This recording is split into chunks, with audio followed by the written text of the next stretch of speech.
उपविष्टं स्थापितं येन भूतले स्वयं रूपः कदा मह्यं ददाति स पदान्तिकं वन्देऽहं श्रीगुरु श्रीयुतपदकमलं श्रीगुरून् वैष्णवश्च श्रीरूपं साग्रजातं सहगण रघुनाथ अन्वितं तं सजीवं साद्वैतं सावधूतं परिजनसहितं श्रीकृष्ण चैतन्य देवं श्री राधा कृष्ण पादान सहगण ललिता श्री विशाखान्वितमश्च हे कृष्ण करुणा सिंधु दीनबंधो जगत्पते गोपेश्वर गोपिका कांत राधा कांत नमस्तुते तप्त कांचन गौरांगी श्री राधे वृंदावनेश्वरी वृषभानुसुते देवी प्रणमामि हरिप्रिये वाञ्छाकल्पतरुभ्यश्च कृपा सिन्धुभ्येव च पतितानां पावनेभ्यो वैष्णवेभ्यो नमो नमः नमो विष्णुपादाय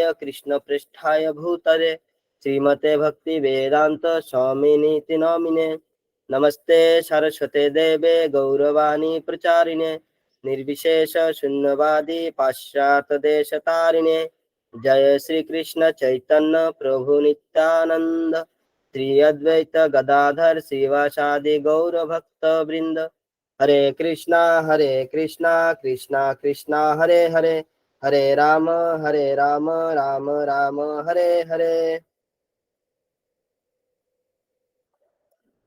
बहुत बहुत धन्यवाद आप सभी भक्तों का।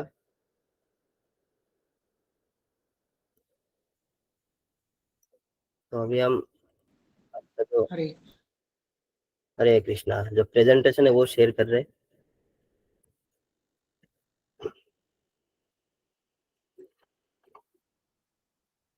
शो हो रहा है सबको प्रेजेंटेशन?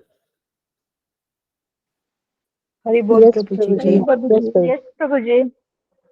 हाँ ठीक है, तो ये भी साथ में आप लोग उच्चारण कर सकते हैं, थोड़ा लंबा है और थोड़ा डिफिकल्ट भी।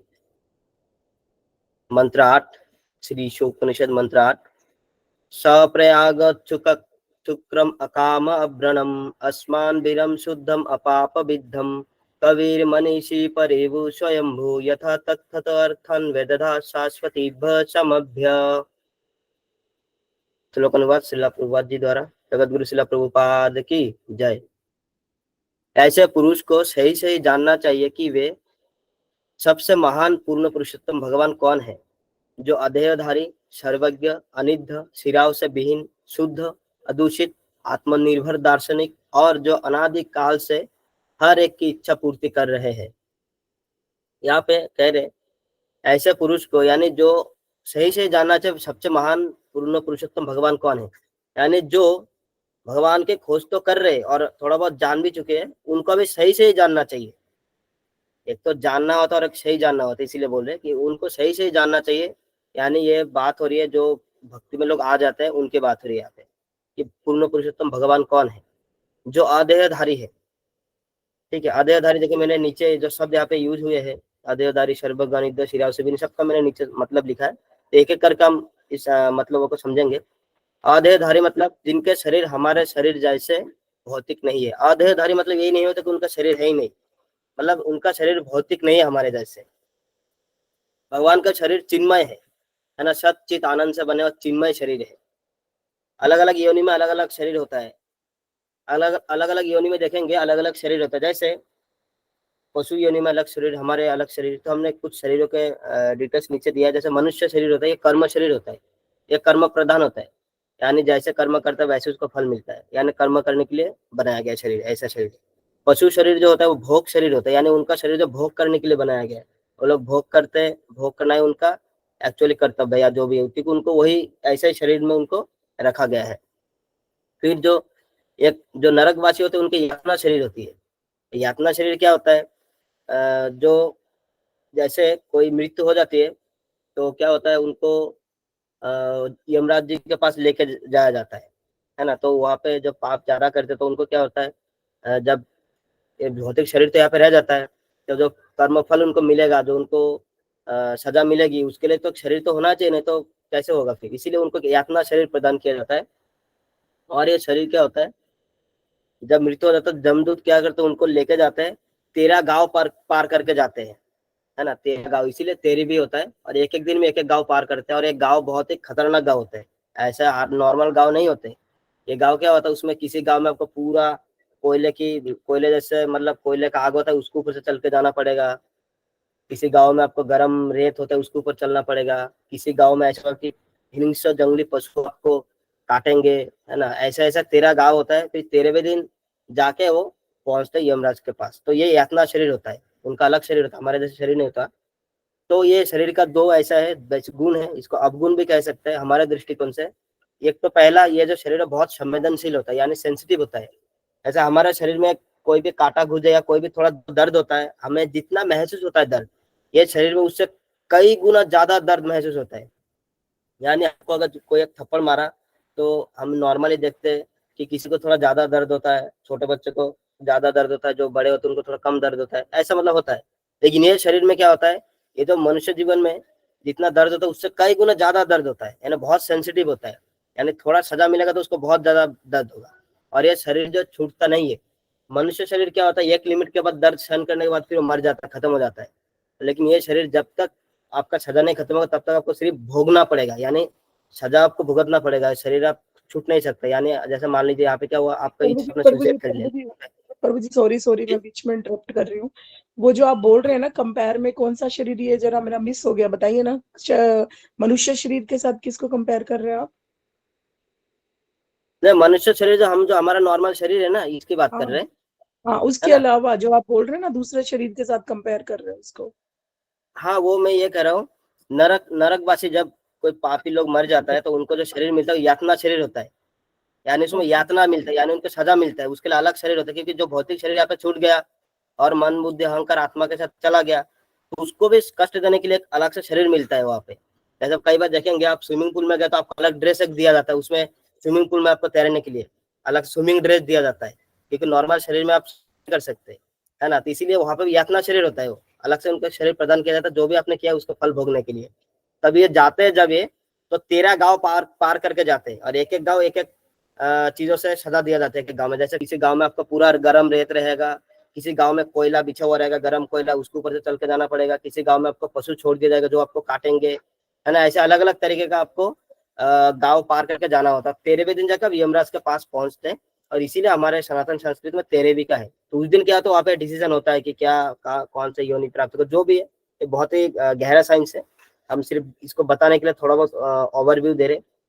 ये जो शरीर होता है, ये ज्यादा संवेदनशील होता है, यानी सेंसिटिव बहुत ज्यादा होता है। यानी नॉर्मल मनुष्य शरीर में आपको जितना दर्द होता है, सेम अगर उतना आपको, जैसे हमारे एक चाटा मारा, जितना पावर से यहाँ पे एक आदमी ने चाटा मारा, उतना ही पावर से अगर इस शरीर को चाटा मारा जाएगा, तो जब मनुष्य शरीर, इससे कई गुना ज्यादा दर्द होगा, बहुत ज्यादा दर्द होगा। और ये शरीर छूटेगा नहीं। ऐसे नहीं कि आपको अभी सुइसाइड कर ले या फिर शरीर लूंगा में छोड़ दे तो मैं मर जाता है, ऐसे नहीं। वो शरीर आपको जब तक आपको सजा मिलना है मिलेगा, कि वो शरीर आपका खत्म नहीं होता। और सजा खत्म होगा फिर वो शरीर आपका छूटेगा, ऐसा होता है। लेकिन मनुष्य शरीर क्या है, एक लिमिट के बाद दर्द सहन करता है, उसके बाद फिर वो खत्म हो जाता है, ऐसा नहीं है। यातना शरीर में यातना भोगने के लिए होता है, आपको उसमें ये यातना भोगने के लिए शरीर दिया जाता है। और देवता के जो दैवी शरीर होते हैं, हम जानते हैं ये बहुत अच्छा सुंदर होता है। तो अलग अलग शरीर होता है, ठीक है। तो अगर कोई कहे कि भगवान का शरीर कैसे अलग होगा, तो उनको ऐसे हम बता सकते थे कि ऐसे ऐसे अलग अलग, जैसे पशु का अलग शरीर हो गया, मनुष्य का अलग शरीर हो गया। ये जो 4 महीने बता, भले हम दो बाकी दो देख ना पाए, वो मृत्यु के बाद देखेंगे। लेकिन ये तो दो तो हम देख ही रहे कि अलग शरीर, पशु का अलग शरीर हो सकता है, इंसान का अलग शरीर से, देवता भगवान का भी अलग अलग शरीर। एक लाइव एग्जाम्पल तरीके से बता सकते हैं, इसीलिए जस्ट मैं आपको बता दिया। और इसके बाद कुछ और गुण बताते हैं। ये तो आपका अधेयधारी हो गया, भगवान अधेयधारी, यानी उनका भौतिक शरीर नहीं है, उनका शरीर जो है वो चिन्मय शरीर है ना, हमारी तरह भौतिक शरीर नहीं है। और आगे बताते भगवान जो सर्वज्ञ है, यानी सब कुछ जानने वाला, उनको सब कुछ पता है, आपको कुछ बताने की जरूरत नहीं है ना। हमारे मन का भी बात समझ मतलब जान जाते हैं, तो हम पहले से डिस्कशन कर ही रहे, उनको सब कुछ पता है, कुछ उससे आप भगवान से छुपा नहीं सकते। दूसरा अनिद्ध, उसके बाद अनिद्ध, यानी किसी की भी निंदा नहीं करता है भगवान, किसी की भी निंदा नहीं करते कभी भी, है ना। हमेशा जैसे हम लोग मनुष्य क्या करते हैं, हर 2 मिनट में हम किसी की निंदा करते हैं, एक दूसरे का मतलब, जब दो लोग सामने आसपास में मीटिंग होता है, मतलब सामने से बात करते हैं, तो तीसरे आदमी का निंदा करके एक दूसरे में हम लोग खुश होते हैं। लेकिन भगवान किसी का निंदा नहीं करते। और भगवान का शरीर जो शिराओं से विहीन है, हमारे शरीर की तरह भगवान का शरीर में शिरा ही नहीं है। ऐसे वेन्स बोलते हैं ना, हमारे नस, भगवान का शरीर में नस नहीं होता, क्योंकि उनका भौतिक शरीर है ही नहीं। और भगवान जो है शुद्ध है, यानी इतना शुद्ध है कि कोई चीज उनके संपर्क में आ जाता है ना, वो भी चीज शुद्ध कर देते हैं, है ना।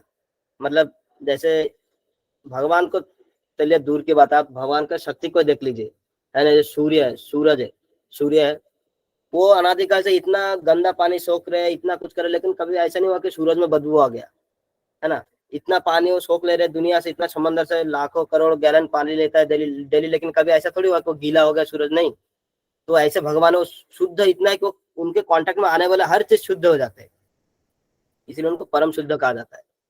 उसके बाद अदूषित, यानी कभी दूषित नहीं होते, मतलब वही मतलब अशुद्ध नहीं होते, मतलब कभी दूषित नहीं होते। बाकी जो भी अदूषित चीज भी अगर उनके कांटेक्ट में आ जाए, जैसे जगन्ना से जगन्ना पाप करने वाले भी अगर भगवान के शरण में आ जाए, तो उनको भी भगवान शुद्ध कर देते, क्योंकि इतना भगवान शुद्ध खुद ही है, वो कभी दूषित नहीं होते। और आत्मनिर्भर दार्शनिक है, यानी उनका दर्शन शास्त्र बताने के लिए, कोई भी ज्ञान देने के लिए उनको किसी के ऊपर डिपेंडेंट नहीं होना पड़ता है। जैसे हम लोग मतलब महीनों से सालों से लेक्चर की तैयारी करते, और हजारों लेक्चर सुनते, किताब पढ़ते, उसके बाद जगह हम 1-2 घंटा बोल पाते, लेकिन भगवान का ऐसा नहीं है। भगवान मन किया भगवत गीता बोल दिया, लीजिए, अब उसको हम पूरा जीवन भर भी नहीं समझ पाते। उन्होंने जो 45 मिनट 50 मिनट में बोल दिया, तो उन्होंने ऐसे नहीं बोला रुको रुको अर्जुन मैं थोड़ा पढ़ लेता हूँ, मैं थोड़ा देख लेता, ऐसा थोड़ी था। हवा के तेज में बोलते कि इधर जवाब आया उधर उत्तर, इधर सॉरी इधर प्रश्न आया उधर उत्तर आया। तो उनको किसी बाहर से सीखने की जरूरत ना, आत्मनिर्भर दार्शनिक है ना। हम लोग कई बार बोल देते कि नहीं हमको समझा नहीं, हमने देखा नहीं, लेकिन भगवान के साथ ऐसा नहीं था। अर्जुन जैसे बोलते गए तो हो गया, मतलब सामने से उत्तर देते गए, तो आत्मनिर्भर है। बाकी जो आत्मा है उन पे निर्भर है, मतलब भगवान पे निर्भर है। भगवान तो आत्मनिर्भर है ही है, और बाकी आत्माएं भी उन पे निर्भर है ना। आत्मनिर्भर है और आत्माओं के लिए निर्भर है, वो भी है ना। आत्मा उनके ऊपर निर्भर करते हैं ज्ञान के लिए, जो भी है। आगे बोलते भगवान अनादिकाल से सभी की इच्छा पूर्ण कर रहे हैं। अनादिकाल से भगवान सबकी इच्छा पूर्ण कर रहे, जैसे किसी भी योनि में जाएंगे, अभी अगर मनुष्य योनि में आए तो आप जो अपना जीवन बिताते हैं उसके हिसाब से आपका परसेप्शन बनता है जीवन को लेकर के। मरने के समय पे वैसा आपका विचार आता है, फिर चलिए आपको वैसे जन्म मिलता है। जैसे किसी को मीट मच्छी खाने का बहुत इच्छा होता है, तो फिर उनको फिर अगले जन्म में ऐसे जानवर का शरीर मिलेगा जिसमें मीट मच्छी उनको बहुत खाने को मिलेगा। नॉर्मली यही चीज आमतौर पर गाँव में, मैं जहाँ तक मैंने देखा है, ज्यादातर लोगों का मरने के टाइम यही चीज खाने का इच्छा होता है। थोड़ा मछली खिला दो, थोड़ा ये खिला दो, थोड़ा वो खिला दो, मतलब अच्छा चीज कोई नहीं बोलता। मतलब हमने देखा ही नहीं आज तक कि मेरे खुद के परिवार में 2-4 ऐसे लोग जो मरने के समय बोलते हैं मछली खाना है, लेकिन ये कहाँ का नहीं है मैं पता नहीं। तो ये जो उनको फिर शरीर भी ऐसे ही मिलेंगे, अगर क्योंकि हमने प्रैक्टिस किया नहीं। जो मृत्यु जो एक तरीके से एग्जाम है, आध्यात्मिक स्पिरिचुअल एग्जाम। जीवन भर जो आप पढ़ाई करेंगे, जो आप प्रैक्टिस करेंगे, वही चीज आपको उस समय आएगा। लेकिन आपने पढ़ाई तो किया नहीं स्पिरिचुअल का, आपने पढ़ाई किया है आध्यात्मिक सॉरी भौतिकता, तो आपको मतलब यही उत्तर भी उसी समय यही आएंगे, क्योंकि आपने बाकी कुछ वो जो मेमोरी भी आता है, तो मेमोरी आने के लिए वो पहले वो मेमोरी को जिएंगे, तभी ना वो मेमोरी भी आएगी। बार जो ही करेंगे वही चीज आपको बाद में याद आएगा, तो वही है। इसीलिए आध्यात्मिक प्रैक्टिस इसलिए जरूरी है, क्योंकि हम ताकि मृत्यु के समय हम उसी चीज को याद कर पाए, और उसी चीज को हमें हम जो लास्ट मेमोरी जो हमारे होते हैं उस समय हम भगवान को याद कर पाए, इसलिए जरूरी है। जो इच्छा हम करेंगे, जब कभी हम जो इच्छा करते हैं भगवान तुरंत उसको पूरा करते हैं। भगवान देखता हमारे प्रारब्ध में है, हमारे कर्म में है नहीं है, बहुत सारा चीज है, कर्मों का खेल बहुत लंबा है, तो उसके बाद भगवान हमारी इच्छा पूरा करते हैं। अगला स्लाइड में हम देखते हैं पैराग्राफ 1 में, भगवान का शाश्वत दिव्य और साकार रूप इस भौतिक जगत रूप से मेल नहीं खाता। जो भगवान का शरीर है शाश्वत है, दिव्य है और साकार है, जो कि इस भौतिक दुनिया से मेल नहीं खाता। अगर भौतिक दुनिया से मेल खाता तो भगवान फिर जो बूढ़े हो जाते हैं, भगवान बूढ़े नहीं हुए, इसका मतलब भौतिक दुनिया से उनका शरीर मेल नहीं खाता, है ना। भगवान का चिन्मय शरीर है। भौतिक शरीर भौतिक नियम से बंधे है और एक मशीन की तरह काम करता है, परंतु भगवान के शरीर अलग है। जो भौतिक शरीर होता है भौतिक नियम से चलते है ना। ऐसा मान लीजिए आपको रात आएगा तो आपको ऑटोमेटिकली नींद आ जाएगा, एक टाइम बाद आपके मतलब बाकी जो उनके मतलब दाढ़ी मुँचाने लगेंगे प्रभु जी लोगों के, तो ऐसे अलग अलग मतलब जो नियम है वो होना ही होना है ना। बड़े हो जाएंगे, कोई चाह के अपने आपको छोटा बड़ा ऐसा नहीं कर सकते कि चलो मेरा उम्र हो गया अभी मैं थोड़ा छोटा हूँ, मतलब छोटा देखता हूँ मैं थोड़ा बड़ा हो जाता हूँ, ऐसा चाह के नहीं कर सकते, है ना। और जो मोटा पतला हो सकता है, लेकिन वो भी भौतिक चीजों का सहारा लेकर के। मोटा ना आपको भौतिक चीजें जैसे मतलब प्रकृति से लिया हुआ चीज आपको खाना पड़ेगा, है ना, मोटा होने के लिए। लेकिन आप ये नहीं मन से चाह के मोटा नहीं हो सकते कि ठीक है मैं मोटा हो तो मेरा बॉडी बना लेता है, ऐसा नहीं। आपको इसी से संबंधित चीजों को एक्टिविटी करके फिर आपको भौतिक तरीके से भौतिक रूल्स रेगुलेशन को फॉलो करके फिर आप हो सकते हैं। लेकिन भगवान का शरीर ऐसा नहीं, भगवान जब चाहे तब कुछ भी कर सकते हैं। है ना। उनका शरीर इस भौतिक नियम से बंधे नहीं है। हमारा शरीर मशीन की तरह है ना। जैसे मशीन में चाबी डाल दिया, मशीन चलने लग गया। हमारा शरीर भी ऐसे ही है। टाइम के जैसे हम टाइम के प्रभाव में आ गया तो हमारा शरीर अपने आप बढ़ने लग गया, है ना। तो ये जो टाइम है वो हमारे लिए चाबी की तरह है। टाइम ऑन, हमारा शरीर भी बढ़ने लगेगा। और जो 6 प्रकार के बदलाव आते हैं शरीर में, वो भी ऑटोमेटिक टाइम के साथ होता रहता है, जिसको हम आगे देखेंगे। एक होता है जैसे जन्म होता है, फिर बढ़ते हैं, फिर कुछ वंश विस्तार करते हैं, फिर कुछ काल तक ठहरते हैं, फिर धीरे धीरे क्षीण होने लगते हैं यानी कम होने लगता है, फिर धीरे धीरे खत्म होता है। ये जो 6 चेंजेस है, बदलाव है, शरीर में होता ही होता है ना। तो हम भौतिक चीजों से, भौतिक नियम से हमारा शरीर बंधा हुआ है। आगे बता रहे हैं, उनके आत्मा और शरीर में कोई भेद नहीं है। इसका मतलब उनका आत्मा शरीर दोनों ही आध्यात्मिक है ना। दोनों ही चिन्मय, दोनों आध्यात्मिक है, स्पिरिचुअल है। और हमारा शरीर क्या है, हमारा शरीर और आत्मा अलग है, यानी हमारा शरीर क्या है, भौतिक है, और आत्मा जो है आध्यात्मिक है। दोनों अलग अलग है। लेकिन भगवान का ऐसे नहीं, भगवान का टोटल आध्यात्मिक, उनके उनका दिव्य है। बोलते हैं ना, जन्म कर्म चमे दिव्य, मतलब धर्म जन्म कर्म हर चीज उनका दिव्य है। भगवान खुद ही दिव्य है, यानी उनसे जुड़े हर चीज भी दिव्य ही होगा। इसीलिए भगवान बोलते हैं कि जन्म कर्म चमे दिव्य, यानी मेरा जो जन्म कर्म दिव्य है, इसीलिए तुम समझ नहीं सकते क्योंकि तुम भौतिक हो। यानी हम लोग कह रहे हैं जो हम भौतिक, इसलिए भौतिक चीजों से हम दिव्य चीज को कैसे समझ सकते हैं। इसलिए कि उपाय हमारे पास वो है शास्त्र, गुरु, यही सब। पैराग्राफ 2 में कह रहे हैं, ब्रह्म संहिता 5.1 में कहा गया है, ईश्वर परम कृष्ण सच्चिदानंद विग्रह अनादिरादिर गोविंद सर्व कारण कारणम। कह रहे गोविंद नाम से विख्यात श्री कृष्ण ही परमेश्वर है। उनका शरीर सच्चिदानंद है, वे सबों के मूल उत्स है, उनका कोई अन्य उत्स नहीं है, एवं वे समस्त कारणों के मूल कारण है। यहाँ पे कौन कह रहे हैं, ब्रह्म संहिता यानी ब्रह्मा जी कह रहे हैं कि जो गोविंद नाम से विख्यात है, यानी जिनका नाम गोविंद है, फेमस है गोविंद नाम से, उनका शरीर शरीर सत चित आनंद है। यानी सत मतलब शाश्वत, चित मतलब ज्ञान से परिपूर्ण, और आनंद मतलब आनंदित। ये 3 चीजों से उनका शरीर बना है। और हमारा शरीर बना है भौतिक चीजों से। हम ये चीज चाहते हैं, हम भी चाहते कि कभी ना मरे, हम भी चाहते हमारे अंदर ज्ञान हो, हम भी चाहते हम हमेशा आनंदित रहे। लेकिन भगवान का शरीर ऑलरेडी इसी चीज से बना है। वे सबों के मूल उत्स है। मूल उत्स यानी मतलब मूल उत्स होता है, जो दिन मैंने शायद बताया था, एक होता है इमीडिएट कॉज, एक होता है अल्टीमेट कॉज। यानी अगर हम कोई चीज दुकान से खरीद रहे हैं, जैसे मान लीजिए किसी ने समोसा खरीदा, तो ऐसे कई बार हमें लग सकता है समोसा कहाँ से ले, हमें दुकानदार से मिला। लेकिन दुकानदार उसका इमीडिएट कॉज है ना, कि हम दुकान से लिए हैं। लेकिन दुकान वाला भी कहीं से लाया होगा उसका कच्चा माल, कहीं से आलू लाया होगा, कहीं से आटा लाया होगा, कहीं से तेल लाया होगा, है ना। उसके दुकानदार के लिए इमीडिएट कॉज कौन हो गया, वो जो जहाँ से लाया है वो चीज, बड़ा डीलर समझ सकते हैं। अब डीलर भी लाया होगा किसी किसान से, उसके लिए वो इमीडिएट कॉज हो गया। लेकिन किसान कहाँ से लिया है, खेत से। और खेत किसका है, मतलब प्रकृति का हिस्सा। प्रकृति है जो भगवान की शक्ति है। तब घूम फिर के जाएंगे, देखेंगे लास्ट में भगवान ही बचे हैं। तो ये होता है मूल उत्स, यानी एक्चुअल और अल्टीमेट कॉज। तो वही से आता है, बाकी स्टेप टू स्टेप परिवर्तित होते होते फिर हमारे पास आता है।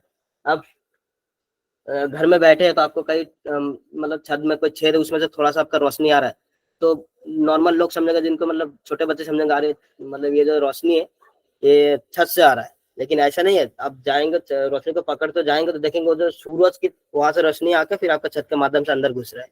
तो ये होता है मूल उत्स, यानी भगवान हर चीज का मूल उत्स है। अरे ब्रह्मा जी खुद कह रहे हैं, जिनको ज्यादातर लोग बोलते हैं कि सृष्टि के उन्होंने सृष्टि बनाया, लेकिन वो सेकेंडरी है। जो ब्रह्मा जी क्रिएटर है, सेकेंडरी क्रिएटर है। जो प्राइमरी है वो भगवान है। और ये ब्रह्मा जी खुद कहते हैं, क्योंकि जैसे मान लीजिए कोई किसी कहीं जंगल पे कोई घर वर बन रहा है, तो घर देखने के लिए तो मिस्त्री बनाता है। लेकिन वो मिस्त्री जो किसी के आदेश में बनाता है, और उनसे ज्यादा अच्छे तरीके से कोई नहीं बता सकते ये घर किसका है, वो किन के आदेश से बना रहे, है ना। बाकी गांव वाले भी नहीं बता सकते, क्योंकि बाकी गांव वाले घर से रिलेटेड है, मतलब रिलेटेड है ही नहीं। वो जो मिस्त्री वो खुद बना रहे, यानी वो बता सकते किन्होंने उनको ऑर्डर दिया। इसी तरह ब्रह्मा जी अगर सृष्टि किया तो वो खुद बता रहे, भगवान ने बोला भगवान का आदेश से सब कुछ मैं करता हूँ। तो फिर इसमें और डाउट करने के लिए बात ही खत्म हो जाती, क्योंकि जो बना रहे वही खुद बता रहे कि मैं ही बना रहा हूँ। लेकिन भौतिक दुनिया में ऐसे लोग समझते हैं कि हम क्रेडिट ले दूसरों का, है ना, इसी ज्ञान से चीजों को देखते हैं। लेकिन ऐसा नहीं है। आध्यात्मिक जगत में ब्रह्मा जी क्रेडिट दे रहे, क्योंकि एक्चुअली क्रेडिट देने की जरूरत नहीं है, वो सच्चाई बता रहे। इसलिए भगवान ब्रह्मा जी कह रहे भगवान का आदेश से सब हो रहा है, इसलिए उनको यहाँ पे मूल उत्स कहा जा रहा है।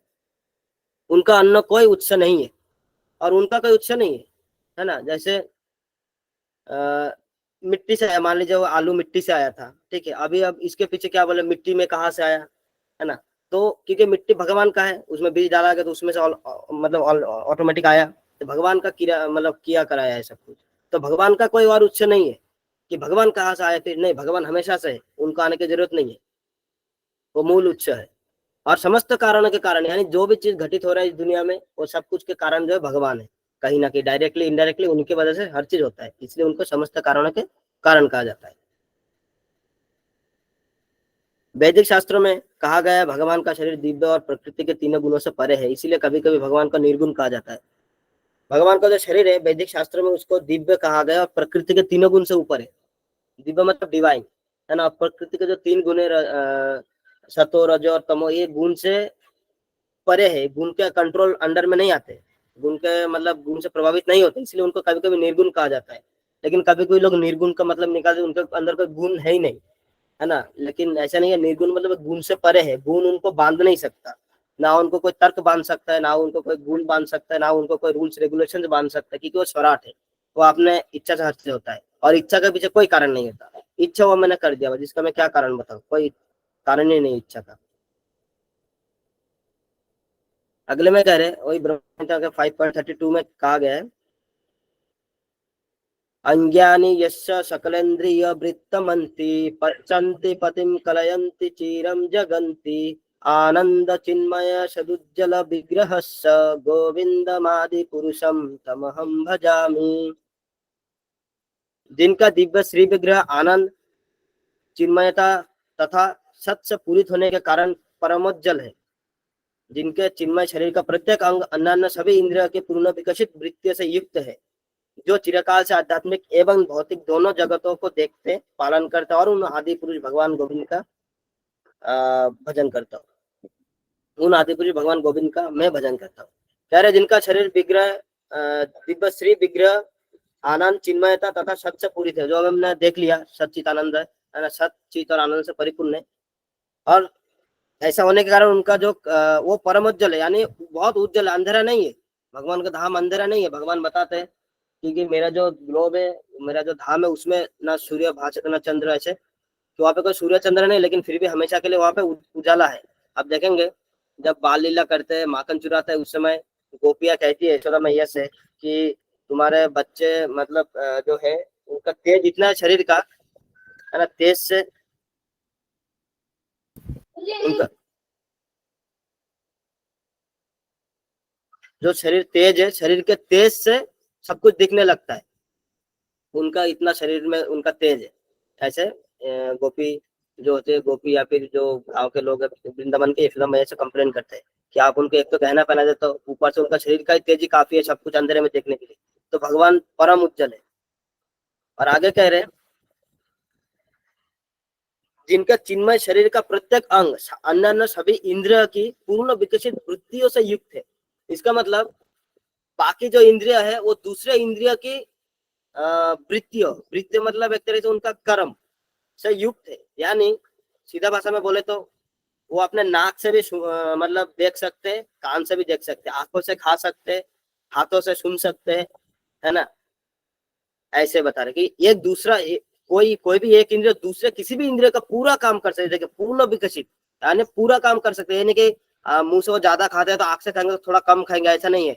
जितना वो मुंह से खा सकता है उतना वो आंख से भी खा सकता है, पूर्ण विकसित है। यानी चिन्मय ही कर सकते, हम लोग नहीं कर सकते।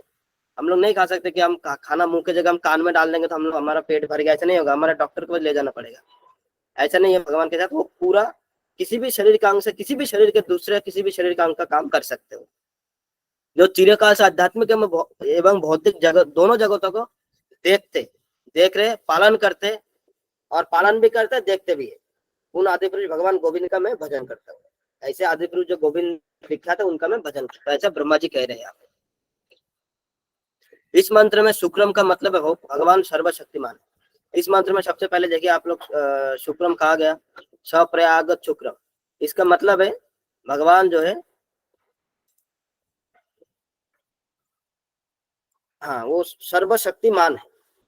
ये शुक्रम शब्द का यही मतलब बनता है कि सर्वशक्तिमान है। अगला पॉइंट में कहा जा रहा है पैराग्राफ 3 में, भगवान का साक्षात्कार करने वाले प्रामाणिक आचार्य द्वारा उचित मंत्रों उच्चारण करके स्थापित किए जाने वाला भगवान का अर्च विग्रह भगवान से अभिन्न होते हैं। कह रहे भगवान का साक्षात करने वाले आचार्य जो होते हैं वो जब मंत्रों उचित मंत्रों से स्थापित करते हैं भगवान का अर्च विग्रह तो भगवान से अभिन्न यानी एक है। ऐसे हम लोग देखते हैं बड़े बड़े आचार्यगण आते हैं मंदिर में जब प्राण प्रतिष्ठा होते हैं तो जब वो अच्छे मंत्र से और करते तो भगवान का जो विग्रह हम लोग देखते हैं मंदिर में वो भगवान से अभिन्न यानी एक है। उसको ऐसा नहीं सोचना चाहिए कि ये भगवान नहीं है ये तो मूर्ति है, ऐसा नहीं सोचना चाहिए। वो भगवान का ही साक्षात विग्रह रूप है। जैसे हमने देखा था लास्ट टाइम जड़मय मनमय और चिन्मय है ना, 3 प्रकार के लोग देखते हैं। कुछ जड़मय लोग देखते हैं ये तो पत्थर की मूर्ति है और मनमय लोग देखते हैं कि ये तो, लेकिन जो चिन्मय है वो लोग देखते नहीं ये साक्षात भगवान है। तो हमें ऐसे साक्षात भगवान के रूप में विग्रह को देखना चाहिए कि जो प्रामाणिक आचार्य द्वारा प्राण प्रतिष्ठा किया जाता है और उचित मंत्र द्वारा स्थापित किया जाता है। श्री कृष्ण भगवान का मूल स्वरूप श्री कृष्ण भगवान का मूल स्वरूप है और बलराम राम नरसिंह ये सब अवतार है। यहाँ पे बता रहे जो भगवान श्री कृष्ण है वो मूल स्वरूप है यानी अवतारी है ना।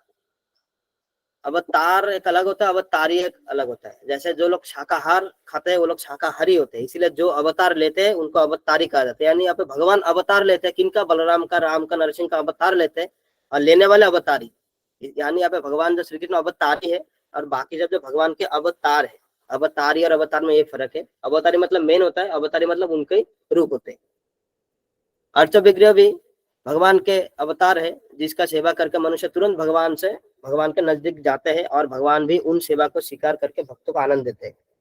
जो अर्च विग्रह होते हैं वो भी भगवान के ही अवतार है ना। वो भगवान अपने आप को अर्च विग्रह रूप में प्रकट करते हैं जिसका सेवा करके मनुष्य तुरंत भगवान के नजदीक जाते हैं। यानी जैसे आप सेवा करेंगे तो आपको फील होगा मैं भगवान के नजदीक हूँ।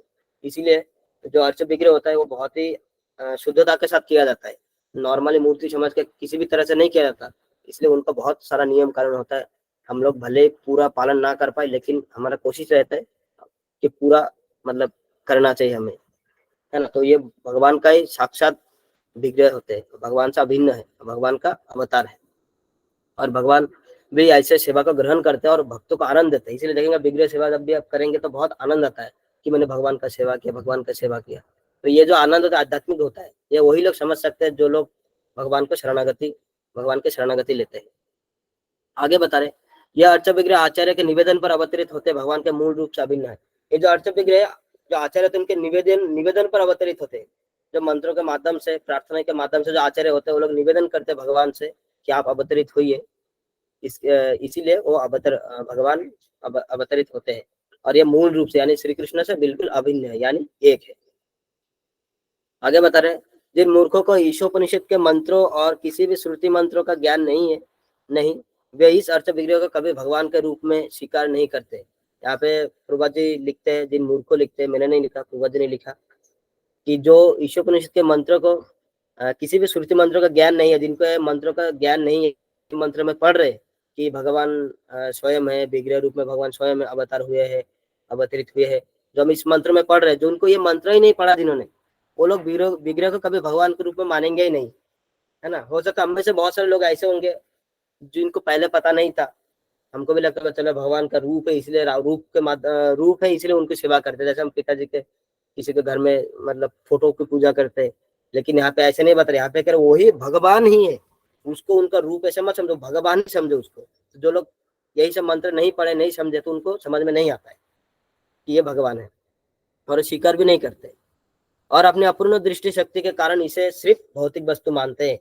और उनका अपूर्ण दृष्टि शक्ति मतलब भौतिक दृष्टि शक्ति से वो लोग देखते हैं कि ये सिर्फ भौतिक वस्तु है यानी एक पत्थर है, क्योंकि जो आंखें हमारे अपूर्ण है तो हमारे जो इस आंखों से निकलने वाली दृष्टि वो भी अपूर्ण होगा।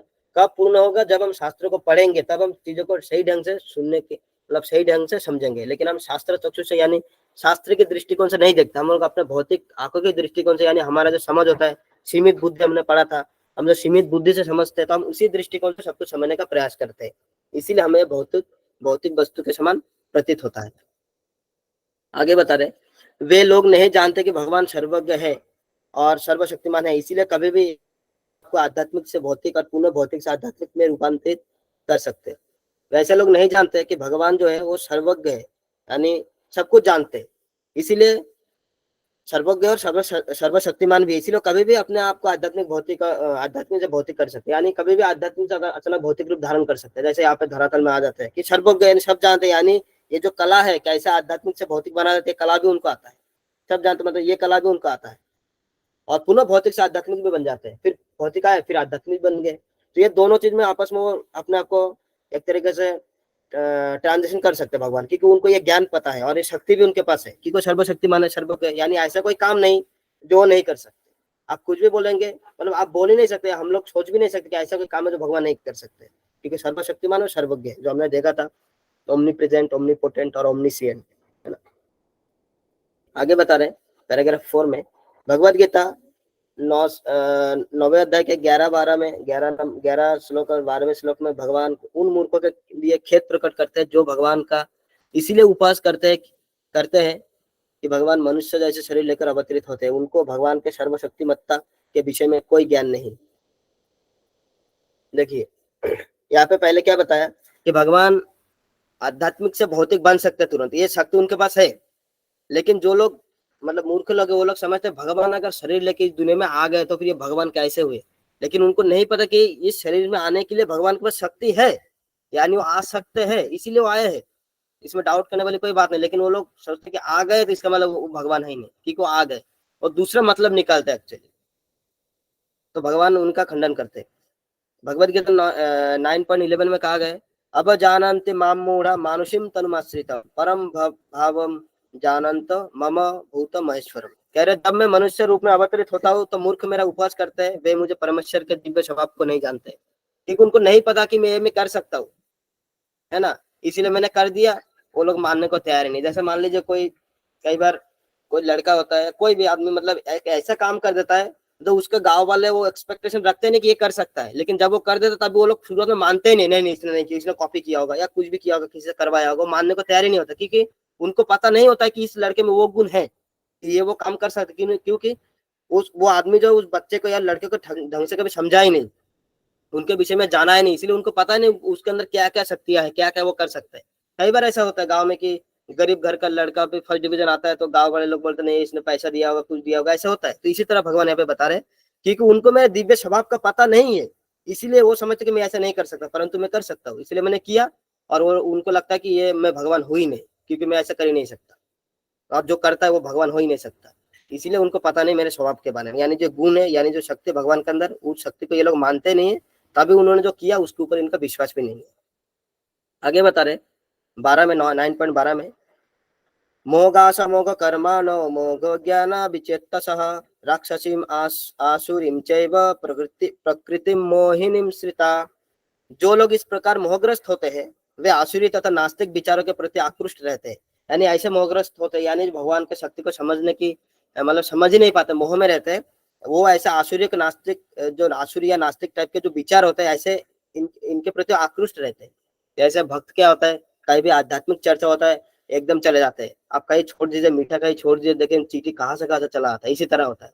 आप खराब चीज कहीं रख दीजिए, नास्तिक विचारधारा रख दीजिए, तो उससे रिलेटेड यानी उस विचारधारा को जो पसंद करते हैं वही लोग इकट्ठे हो जाएंगे अचानक से, और वही कहीं आप आध्यात्मिक कथा करिए, कोई कीर्तन करिए, देखेंगे इंटरेस्ट लेने वाले लोग वहां पे कहाँ से पहुंच जाएंगे। तो ऐसे भगवान बता रहे कि नास्तिक विचार के प्रति वो लोग आकृष्ट हो जाते हैं जो लोग भगवान को नहीं मानते या फिर मोहग्रस्त हो जाते हैं। इस मोहग्रस्त अवस्था में उनकी मुक्ति आशा, उनके सकम कर्म तथा ज्ञान का अनुशीलन सभी निष्फल हो जाता है।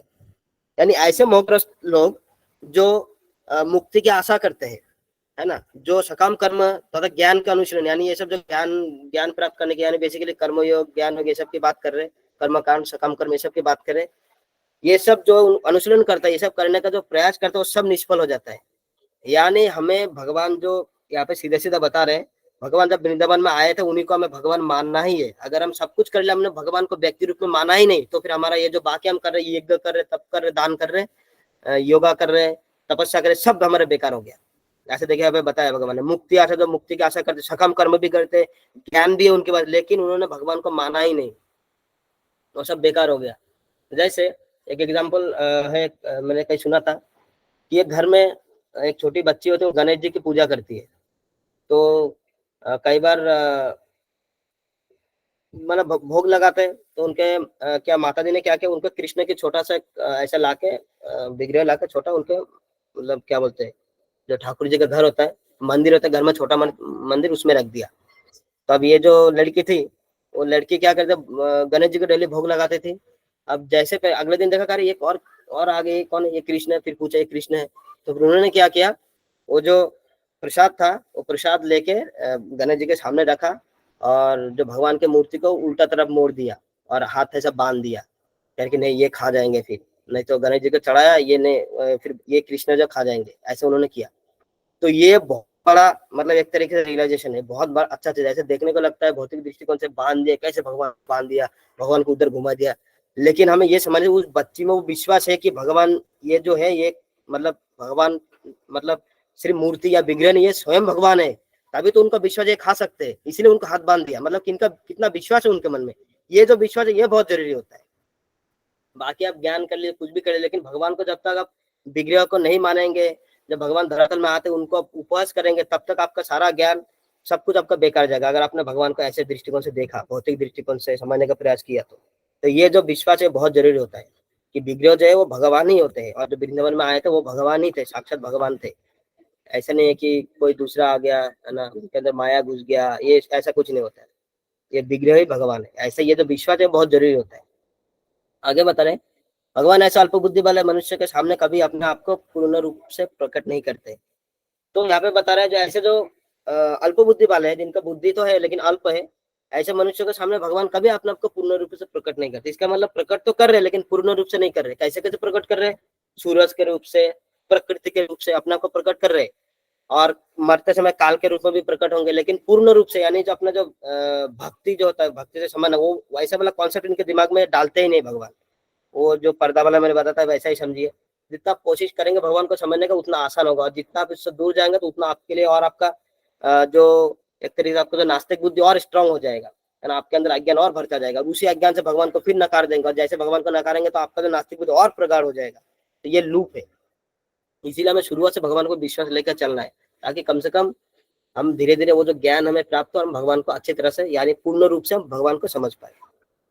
जीवों के ऐसे पतित अवस्था का एकमात्र कारण है भगवान की विस्मृति, यानी जो ऐसी अवस्था है वो भगवान का विस्मृति है, यानी भगवान को हम भूल गए, विमुख है भगवान से, भगवान कहीं खड़े हम उधर उल्टा तरफ घूम गए। तो इसी कारण से धीरे धीरे हमारे मन में धीरे धीरे भगवान के प्रति जो एक तरह की नास्तिकता भाव जो हमारे अंदर, भौतिकतावाद, ये सब हमारे मन में इसीलिए आता है कि हम भगवान को भूल चुके। तो हमें दोबारा से भगवान को याद करने का या उनसे जोड़ने का समय आ गया है। आगे बता रहे हैं पैराग्राफ 5 को, भगवान अनादिकाल से हमारी इच्छाओं को पूर्ण कर रहे हैं हमारी योग्यता के अनुसार। यानी भगवान अनादिकाल से हमारी इच्छा को तो पूर्ण कर रहे हैं, लेकिन हमारी योग्यता के अनुसार, यानी हमारा जितना हमारे अंदर जो कैपेबिलिटी हमारे, जो हम जिस चीज के लिए योग्य है उस चीज को भगवान दे रहे। ऐसे नहीं कि आपके बैंक के अकाउंट में 10,000 रुपए है और आपने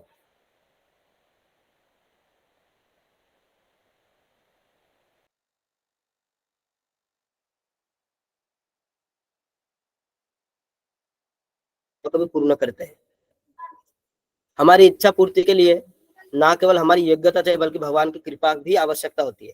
यानी हमारी योग्यता जो होती है वो हमारी मतलब इच्छा तो होती है, मतलब हमारी इच्छा पूर्ति के लिए, जैसे मान लो हमने कोई इच्छा हमने किया तो उसके लिए हम योग्य मान लीजिए, लेकिन वो भगवान की कृपा का भी जरूरत होता है।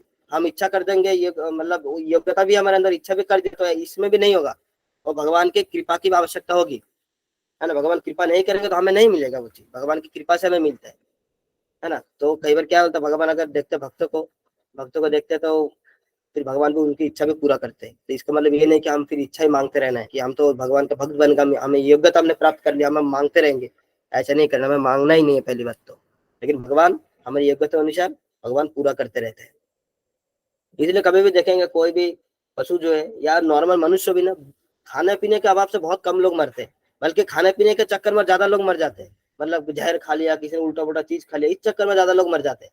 भूखा बहुत कम लोग मरता है, कम से कम भारत में तो ऐसा है, क्योंकि भारत में अभी बहुत ही आध्यात्मिक वातावरण है और ये बहुत ही पवित्र भूमि है, तो भारत में बहुत कम है। देखिए आप थोड़ा सा कुछ करेंगे, अनाथ आश्रम वृद्धाश्रम खोल देंगे तो आपको बहुत सारा लोगों का प्यार आपको मिलने का, डोनेशन आने लगेंगे, तो ऐसा चलता है क्योंकि ये पवित्र भूमि है यहाँ पे। इसीलिए देखेंगे कभी कोई जो है वो बेसिक नेसेसिटी के अभाव से नहीं मरता। हो सकता है उसका चाहत इतना बड़ा कि पूरा नहीं हो सकता, फिर बाद में उसने सुसाइड कर लिया, लोगों को लगता नहीं नहीं उसके पास पैसे नहीं थे, पैसे थे लेकिन वो जितना पैसा चाह रहा था शायद उतना नहीं था। अभी जो सुविधा वो चाह रहा था वो उसको नहीं मिला। लेकिन बेसिक जो नेसेसिटी सबके पास होता है, तो भिखारी के पास भी होता है। जो गरीब होता है, जो सब कुछ होता है ना, उसके पास दिखाता कि पैसे नहीं, लेकिन वही हमेशा खराब चीज के लिए उसके पास हमेशा पैसे रहता है। दारू पीने के लिए, कुछ पान मसाला खाने के लिए हमेशा पैसा रहता है, लेकिन दिखाएगा अपने को गरीब के रूप में। ऐसे नहीं हो सकता। भगवान सबको बराबर देते हैं, हाथी से लेकर के चींटी तक हर चीज, हर पशु योनि को या हर चीज को भगवान खिलाते हैं। तो हमें कभी भी ऐसे चिंता नहीं करना चाहिए कैसे खाना मिलेगा, कैसे पीना मिलेगा, क्योंकि हम तो ऊपर से मतलब वैष्णव नहीं भी, लेकिन कोशिश तो कर रहे हैं वैष्णव बनने का। तो कहते हैं ऐसे चिंता वृथा कुर्वन्ते वैष्णव, यानी वैष्णव को तो और चिंता नहीं करना चाहिए खाने पीने के लिए, सिर्फ अपने आप को भगवान की सेवा में लगाना चाहिए। बाकी जो इच्छा है हमारे वो अपने आप पूरा होता रहेगा। आगे बढ़ते हैं। आगे कहते हैं, साधारणतः मनुष्य को यह नहीं पता होता है कि भगवान से क्या मांगा जाए, परंतु एक बार भगवान के साथ अपना शाश्वत संबंध जान लेने के बाद हर कोई भगवान के दिव्य संगति चाहते हैं, जिससे वो भगवान का सेवा कर सकते हैं। नॉर्मल क्या होता है, भगवान मतलब लोगों को पता नहीं होता भगवान से मांगे क्या। ये कई बार सबके साथ होता है, मंदिर में जाते प्रणाम तो कर दे, लेकिन उसमें क्या बोले ना बोले कुछ समझ में नहीं आता। ऐसे नॉर्मल प्रणाम करके फिर चले जाते। तो ऐसा नॉर्मल कई बार होता है, तो समझ में नहीं आता कि क्या मांगे। लेकिन एक बार भगवान का साक्षात्कार हो गया ना, फिर वो जो मांगने का सॉफ्टवेयर ही खत्म। अब वो चाहते कि नहीं, भगवान का, हम सिर्फ भगवान का संग चाहते हैं। एक जब ध्रुव महाराज का भी ऐसे था, जब उनको वो घर से वो चले गए थे, उनके पिताजी ने उनको गोद में लिया था, उनके माताजी ने उनको डांट दिया था कि तुम्हें, मतलब दूसरे माताजी, उनकी सौतेली माताजी थी, उन्होंने डांट दिया था कि तुमको मेरे गर्भ से जन्म लेना पड़ेगा, तब जाकर तुम पिताजी के गोद में बैठ सकते हो। क्योंकि वो दूसरे पत्नी से थी, मतलब दूसरे पत्नी से थे वो, और वो दासी थी या बाहर थी, दासी तो नहीं, मतलब बाहर, महल से बाहर रहती थी। तो उन्होंने फिर चले, वो वन में चले गए भगवान से वो करने के लिए कि मैं भगवान के लिए तप करूंगा ताकि मुझे अगले जन्म में ऐसा गर्भ में जन्म मिले।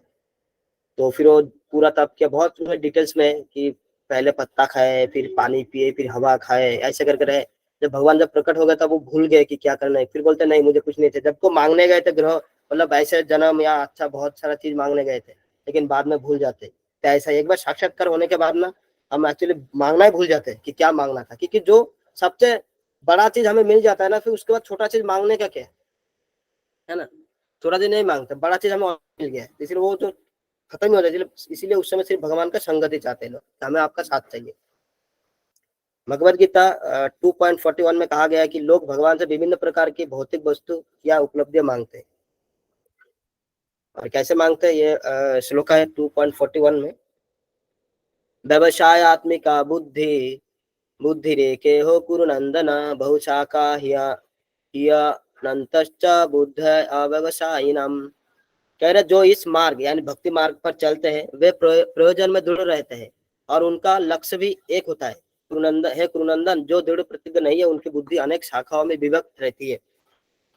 यानी जो इस मार्ग पे, यानी अगर उन्होंने मंजिल फिक्स कर लिया मुझे भक्ति मार्ग पर ही चलना है, तो उनका जो प्रयोजन होता है उस समय दृढ़ दृढ़ रहते हैं, है ना। कि भाई जब उनको चीजों की भी जरूरत पड़े तब वो दृढ़ रहते, नहीं मुझे भक्ति मार्ग में ही चलना है, मुझे ये चीज नहीं चाहिए, वो चीज नहीं चाहिए। जैसे कई बार पता है कि और बाकी जो लोग होते हैं जिनका लक्ष्य फिक्स नहीं होता कि मुझे कहाँ जाना है, फिक्स नहीं होता, वो भटकते रहते हैं इधर उधर।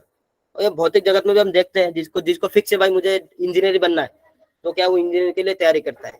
लेकिन जिसको पता नहीं ना, तो कभी इंजीनियर की पढ़ाई करता है, तो कभी डॉक्टर का पढ़ाई करता है, कभी कुछ का पढ़ाई करता है, कभी कुछ का पढ़ाई करता है। इसीलिए वो भटक जाते हैं, उनका जो बुद्धि अनेक शाखाओं में बढ़ जाता है, वो फिक्स नहीं होता कि कहाँ पे एक्चुअल में करना क्या है। लेकिन वो फिक्स होता है, यानी जो भक्ति मार्ग पर चलता है उसको वो हमेशा फिक्स रहता है। यानी जो हम जितना हम अच्छे से भक्ति करेंगे, वो जो दृढ़ रहने का जो शक्ति वो भी भगवान हमें अंदर से देंगे, नहीं हमें नहीं चाहिए। इसलिए कई बार देखेंगे बहुत सारे लोग ऐसे होते हैं जो सब कुछ छोड़ के भक्ति मार्ग पे आते हैं, फिर उनको बहुत इधर उधर से लालच दिया जाता है, आप यहाँ पे आ जाओ, वहाँ पे आ जाओ, नौकरी आप अच्छे कर रहे थे क्यों छोड़ दिया, ये वो। लेकिन वो लोग फिर दृढ़ रहते क्योंकि उनके अंदर वो एक्चुअली दृढ़ शक्ति उनके अंदर भगवान देते हैं। तो इस श्लोक में यही बताया गया है। आगे बता रहे, श्रीमद् भागवतम में कहा गया है, जो भगवान को बहिरंग शक्ति के सौंदर्य से मोहित हो जाते हैं वे लोग मनुष्य जीवन का वास्तविक लक्ष्य यानी भगवान धाम को भूल जाते हैं। यानी श्रीमद् भागवतम में कहा गया है, यहाँ पे श्लोक नहीं दिया गया इसलिए मैं नहीं डाल पाया। कहा गया जो भगवान के बहिरंगा शक्ति, यानी बहिरंगा शक्ति से क्या बना है, ये पृथ्वी बना है, ये जो भौतिक जगत बना है, इसके सौंदर्य से मोहित हो जाते हैं। यानी कितना सुंदर पहाड़ है, कितना सुंदर नदी है, ये सब जो सौंदर्य है पृथ्वी का, या जैसे बाकी स्त्री को देख लिया या किसी स्त्री ने पुरुष को देख लिया, वो भी सौंदर्य है उसके लिए, क्योंकि वो भी भगवान के खैर बहिरंग शक्ति का नहीं है, लेकिन फिर भी भौतिक जगत में देखता है। तो ऐसे में क्या होता है, वो मोहित हो जाता है और जो अपना धाम था वो भूल जाता है, मतलब उनका जो लक्ष्य होता है भगवान का धाम वो भूल जाता है। ऐसा हमने बताया था, जो छोटा बच्चा होता है गर्भ में रहता है तो वो बोलता है कि भगवान का सेवा करना है, मैं आपका सेवा करूंगा, मुझे यहाँ से निकाल दीजिए। तो फिर भगवान निकालते बाहर आता है, फिर बाहर आने के बाद जैसे प्रभावित होते भौतिक जगतों से, फिर धीरे धीरे सब भूलने लगता है, मोहित हो जाता है धीरे धीरे कि मैं क्या करने आया था, मैं क्या करने जा रहा हूँ। तो जो भगवत धाम जो उसका मूल लक्ष्य होता है वो भूल जाता है, और बाकी यही पहाड़ नदियां में वो मतलब यहाँ पे फंस जाता है। आगे कह रहे हैं, परंतु प्रेम का कारण भगवान भी ऐसे जीवों को नहीं रोकते और उनको अपनी इच्छा से कार्य करने की और लक्ष्य चुनने की स्वाधीनता देते हैं। तो कह रहे लेकिन भगवान को इतना प्रेम है ना, वो हमें रोकते भी नहीं। भगवान चाहता था उस समय थप्पड़ लगा कर बोल सकता, तुझे मैंने बाहर क्यों भेजा था भक्ति करने के लिए, तू अभी क्यों भक्ति नहीं कर रहा, तू ये चीज क्यों कर रहा है। तो भगवान नहीं करते, चलो ठीक है चला गया, उसको मर्जी से आने दो। देखेंगे भगवान नहीं चाहते कि कोई उनको मजबूर मतलब प्रेम मजबूरी में आके प्रेम करे। भगवान चाहते दिल खोल के प्रेम करे, अपने खुशी से अपने मर्जी से प्रेम करे। मजबूरी वाला प्रेम नहीं होता, वो फिर मजबूरी वाला मजबूरी हो जाता है। ऐसा थप्पड़ मार के बहुत कुछ करा सकते हैं, है ना, लेकिन प्रेम से जो होता है वो एक्चुअल जो होता है वो बेस्ट होता है, टॉप मोस्ट होता है। तो भगवान ऐसे डुप्लीकेट वाला प्रेम लेंगे ही क्यों, पहली बात तो, है ना, कि वो स्वराट है, उनको पहली बात तो कमी नहीं है किसी चीज का, तो फिर जबरदस्ती किसी से प्रेम क्यों लेंगे। इसीलिए वो छोड़ दे, ठीक है तुम्हारा इच्छा नहीं, तुम जाओ, तुम अपने मन से करो, है ना। तब धीरे धीरे जब समझ में आता है तब वो धीरे धीरे भगवान को चुनते हैं, वो बात की बात है। लेकिन भगवान यहाँ पे उनको छोड़ देते हैं, चलो तुम्हारा इच्छा है, तुम अपने मर्जी से जो करने करो, मैं तुम्हें रोकूंगा नहीं। ऐसा नहीं कि भगवान रोक नहीं सकते, भगवान रोक सकते, लेकिन भगवान रोकते नहीं, क्योंकि उनको जबरदस्ती वाला प्रेम चाहिए ही नहीं। उन्होंने स्वाधीनता दिया है। जैसे हम देखते हैं भगवत गीता में 5 विषय, ईश्वर, जीव, काल, कर्म और प्रकृति। उसमें जो कर्म है वो मतलब क्या हमारे इच्छा के ऊपर है, हमें वो भगवान ने स्वाधीनता यानी फ्रीडम दिया है, हम अपनी सब कर्म चुनने के लिए। इसलिए भगवान हमें कुछ बोलते नहीं है। इस मंत्र में यथा तथ्यतः शब्द से आशा है भगवान जीवों को अपनी इच्छाओं के अनुसार पुरस्कृत करते हैं। यानी जो हमने शुरुआत में देखा था यथा तथ्यतः करके जो श्लोक में था, आप लोग देखेंगे बाद, उसका मतलब है भगवान जीव को अपनी इच्छा अनुसार पुरस्कृत करते हैं, यानी उनको जो इच्छा होता है उसके हिसाब से उसको पुरस्कार भी दे देते भगवान। चलो तुमको ये चाहिए, तुमको मांस खाना है, बाघ का जीवन, तुमको उड़ना है, मतलब तुमको बहुत उड़ने का इच्छा है, लोग बोलते ना काश में पंछी बन जाता, चलो अगले जन्म तो पंछी उड़ते ही रहो, पूरा ये देश से वो देश उड़ते ही रहो। ऐसे जो इच्छा करता है भगवान उसको पुरस्कृत करते हैं उसी हिसाब से। जीव अपनी इच्छा से नरक या स्वर्ग जा सकता है बिना कोई रोक टोक के। जीव के ऊपर है वो नरक जाना है या शहर जाना है, मैं सॉरी स्वर्ग जाना है। जैसे मनुष्य जीवन जंक्शन हमने बताया पहले, यहाँ से आप डिसाइड करते हैं कि आप अगर दिल्ली जंक्शन में है तो आपको वहां से बॉम्बे की तरफ जाना है, कोलकाता की तरफ जाना है, पंजाब की तरफ जाना है, कहाँ आपको जाना है वो आप डिसाइड करिए। वहां पे भगवान आपको रोकेंगे नहीं, ना ही टोकेंगे। तो ये जो मनुष्य जीवन ऐसा जंक्शन है, यहाँ पे हमें डिसीजन लेना है कि हमें कहाँ जाना है। तो यदि कोई भगवत धाम में वापस जाना चाहते हैं तो उनकी भक्ति को भी दृढ़ करते हैं। यानी उस समय कोई अगर कहते नहीं मुझे भगवत धाम ही जाना है, जो मेरा असली मंजिल है, जो मेरा परम लक्ष्य है, तो भी भगवान तो ओके मोस्ट वेलकम, आ जाओ। फिर तो उसमें क्या करेंगे, उनको और शक्ति दृढ़ कर देते कि भक्ति, चलो तुम भक्ति करो, तुम्हारे मन में और थोड़ा मैं भक्ति प्रदान करता हूँ। लेकिन उससे पहले कई सारे परीक्षाएं होती है, वो अलग बात है, लेकिन भगवान भक्ति उनके मन में दृढ़ कर देते हैं कि चलो तुम भक्ति करना चाहते हो, मैं ही तुम्हें मदद करूंगा, मेरे दिए हुए शक्ति से तुम भक्ति करो। उस भक्ति से जो मतलब उस शक्ति से जो तुम भक्ति करोगे उससे मैं तुम मेरे पास आ सकते हो। यानी ऐसे समझिए जैसे कोई हम लोग कुएं में गिरे हैं और हमें ऊपर जाना है, तो ऊपर जिसके पास हमको जाना है वो खुद आके हमें कुएं में सीढ़ी या रस्सी फेंक रहे हैं कि चलो मेरा ही रस्सी पकड़ के तुम मेरे ही पास आओ। ऐसे भी नहीं कि ठीक है तुमको मेरे पास आना है तो अपने हिसाब से आओ, लेकिन ऐसा नहीं, भगवान भी उनके पास आने भी दे रहे, बुला भी रहे, और साथ में उनको आने के लिए सुविधा भी प्रदान कर रहे।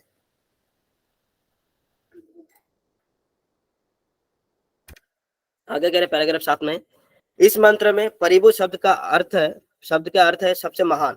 परिभु शब्द का जो अर्थ है वो है सबसे महान। सब जीव को भगवान के आगे भिक्षुक कहा गया है, यानी भगवान के आगे सब भिक्षुक की तरह है।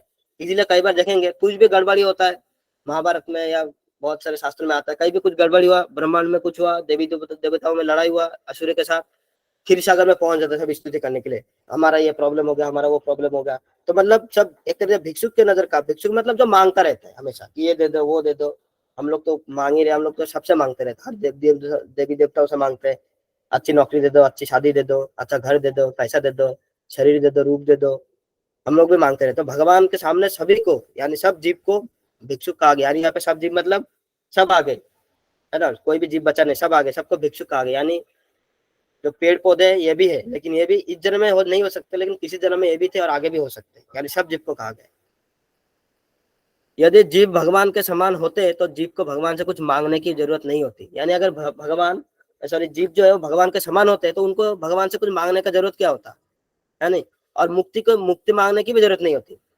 तो कुछ नहीं मांगते, मुक्ति भी नहीं मांगते, लेकिन मांग रहे, इसका मतलब क्या, ऐसा चीज जो है भगवान के पास है, जो हम लोगों के पास है, जीव के पास नहीं है।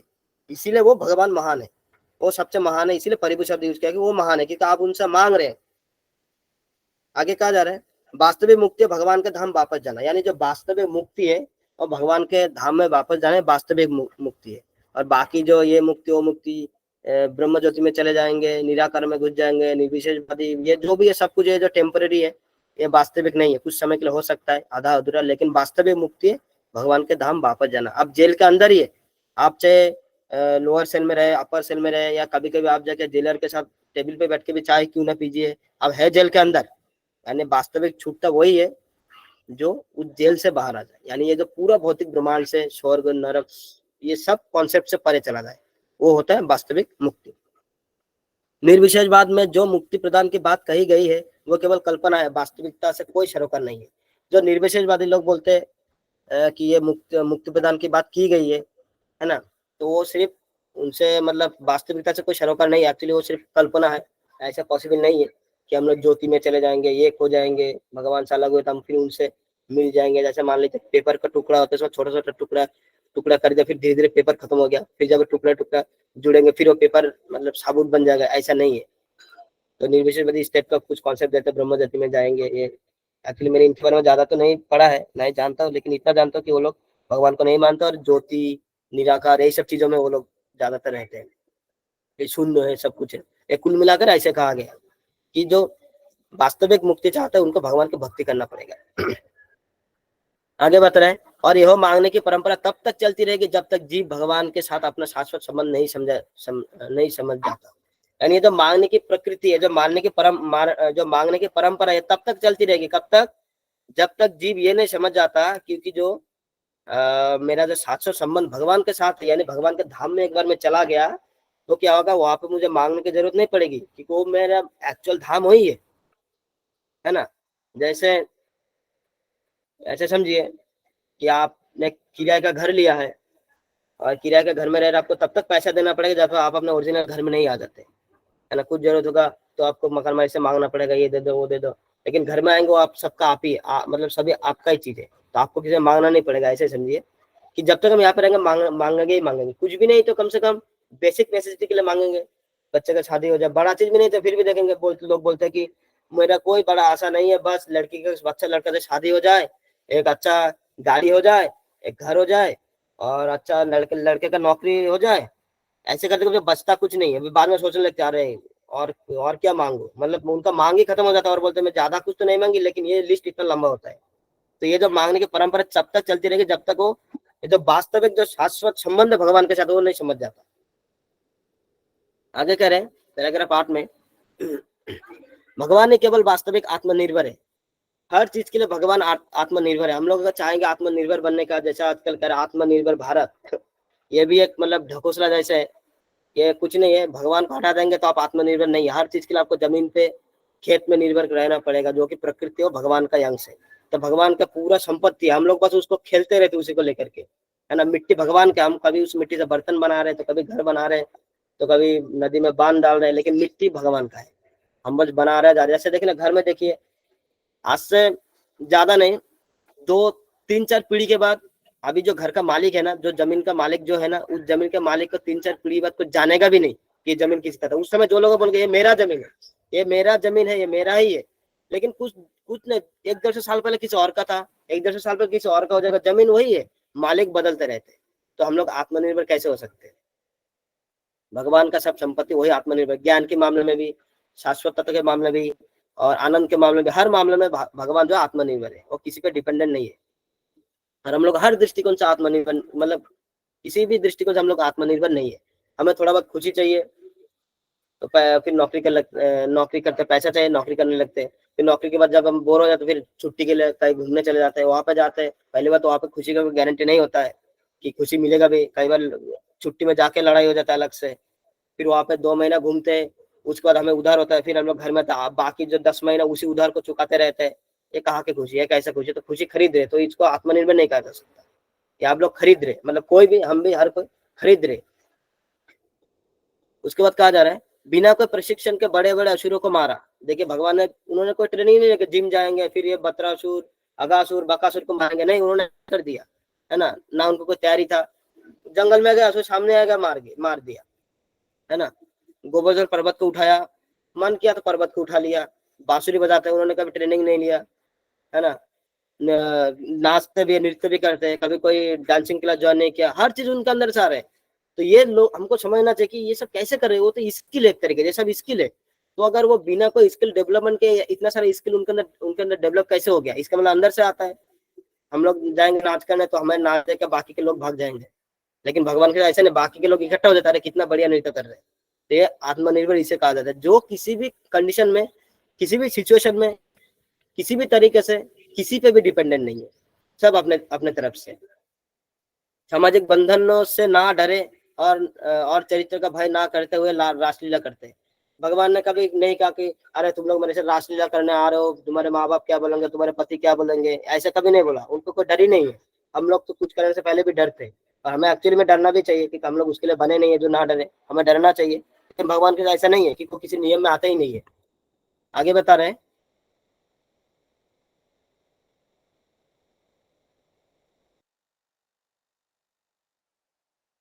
इस संबंध को पूछते।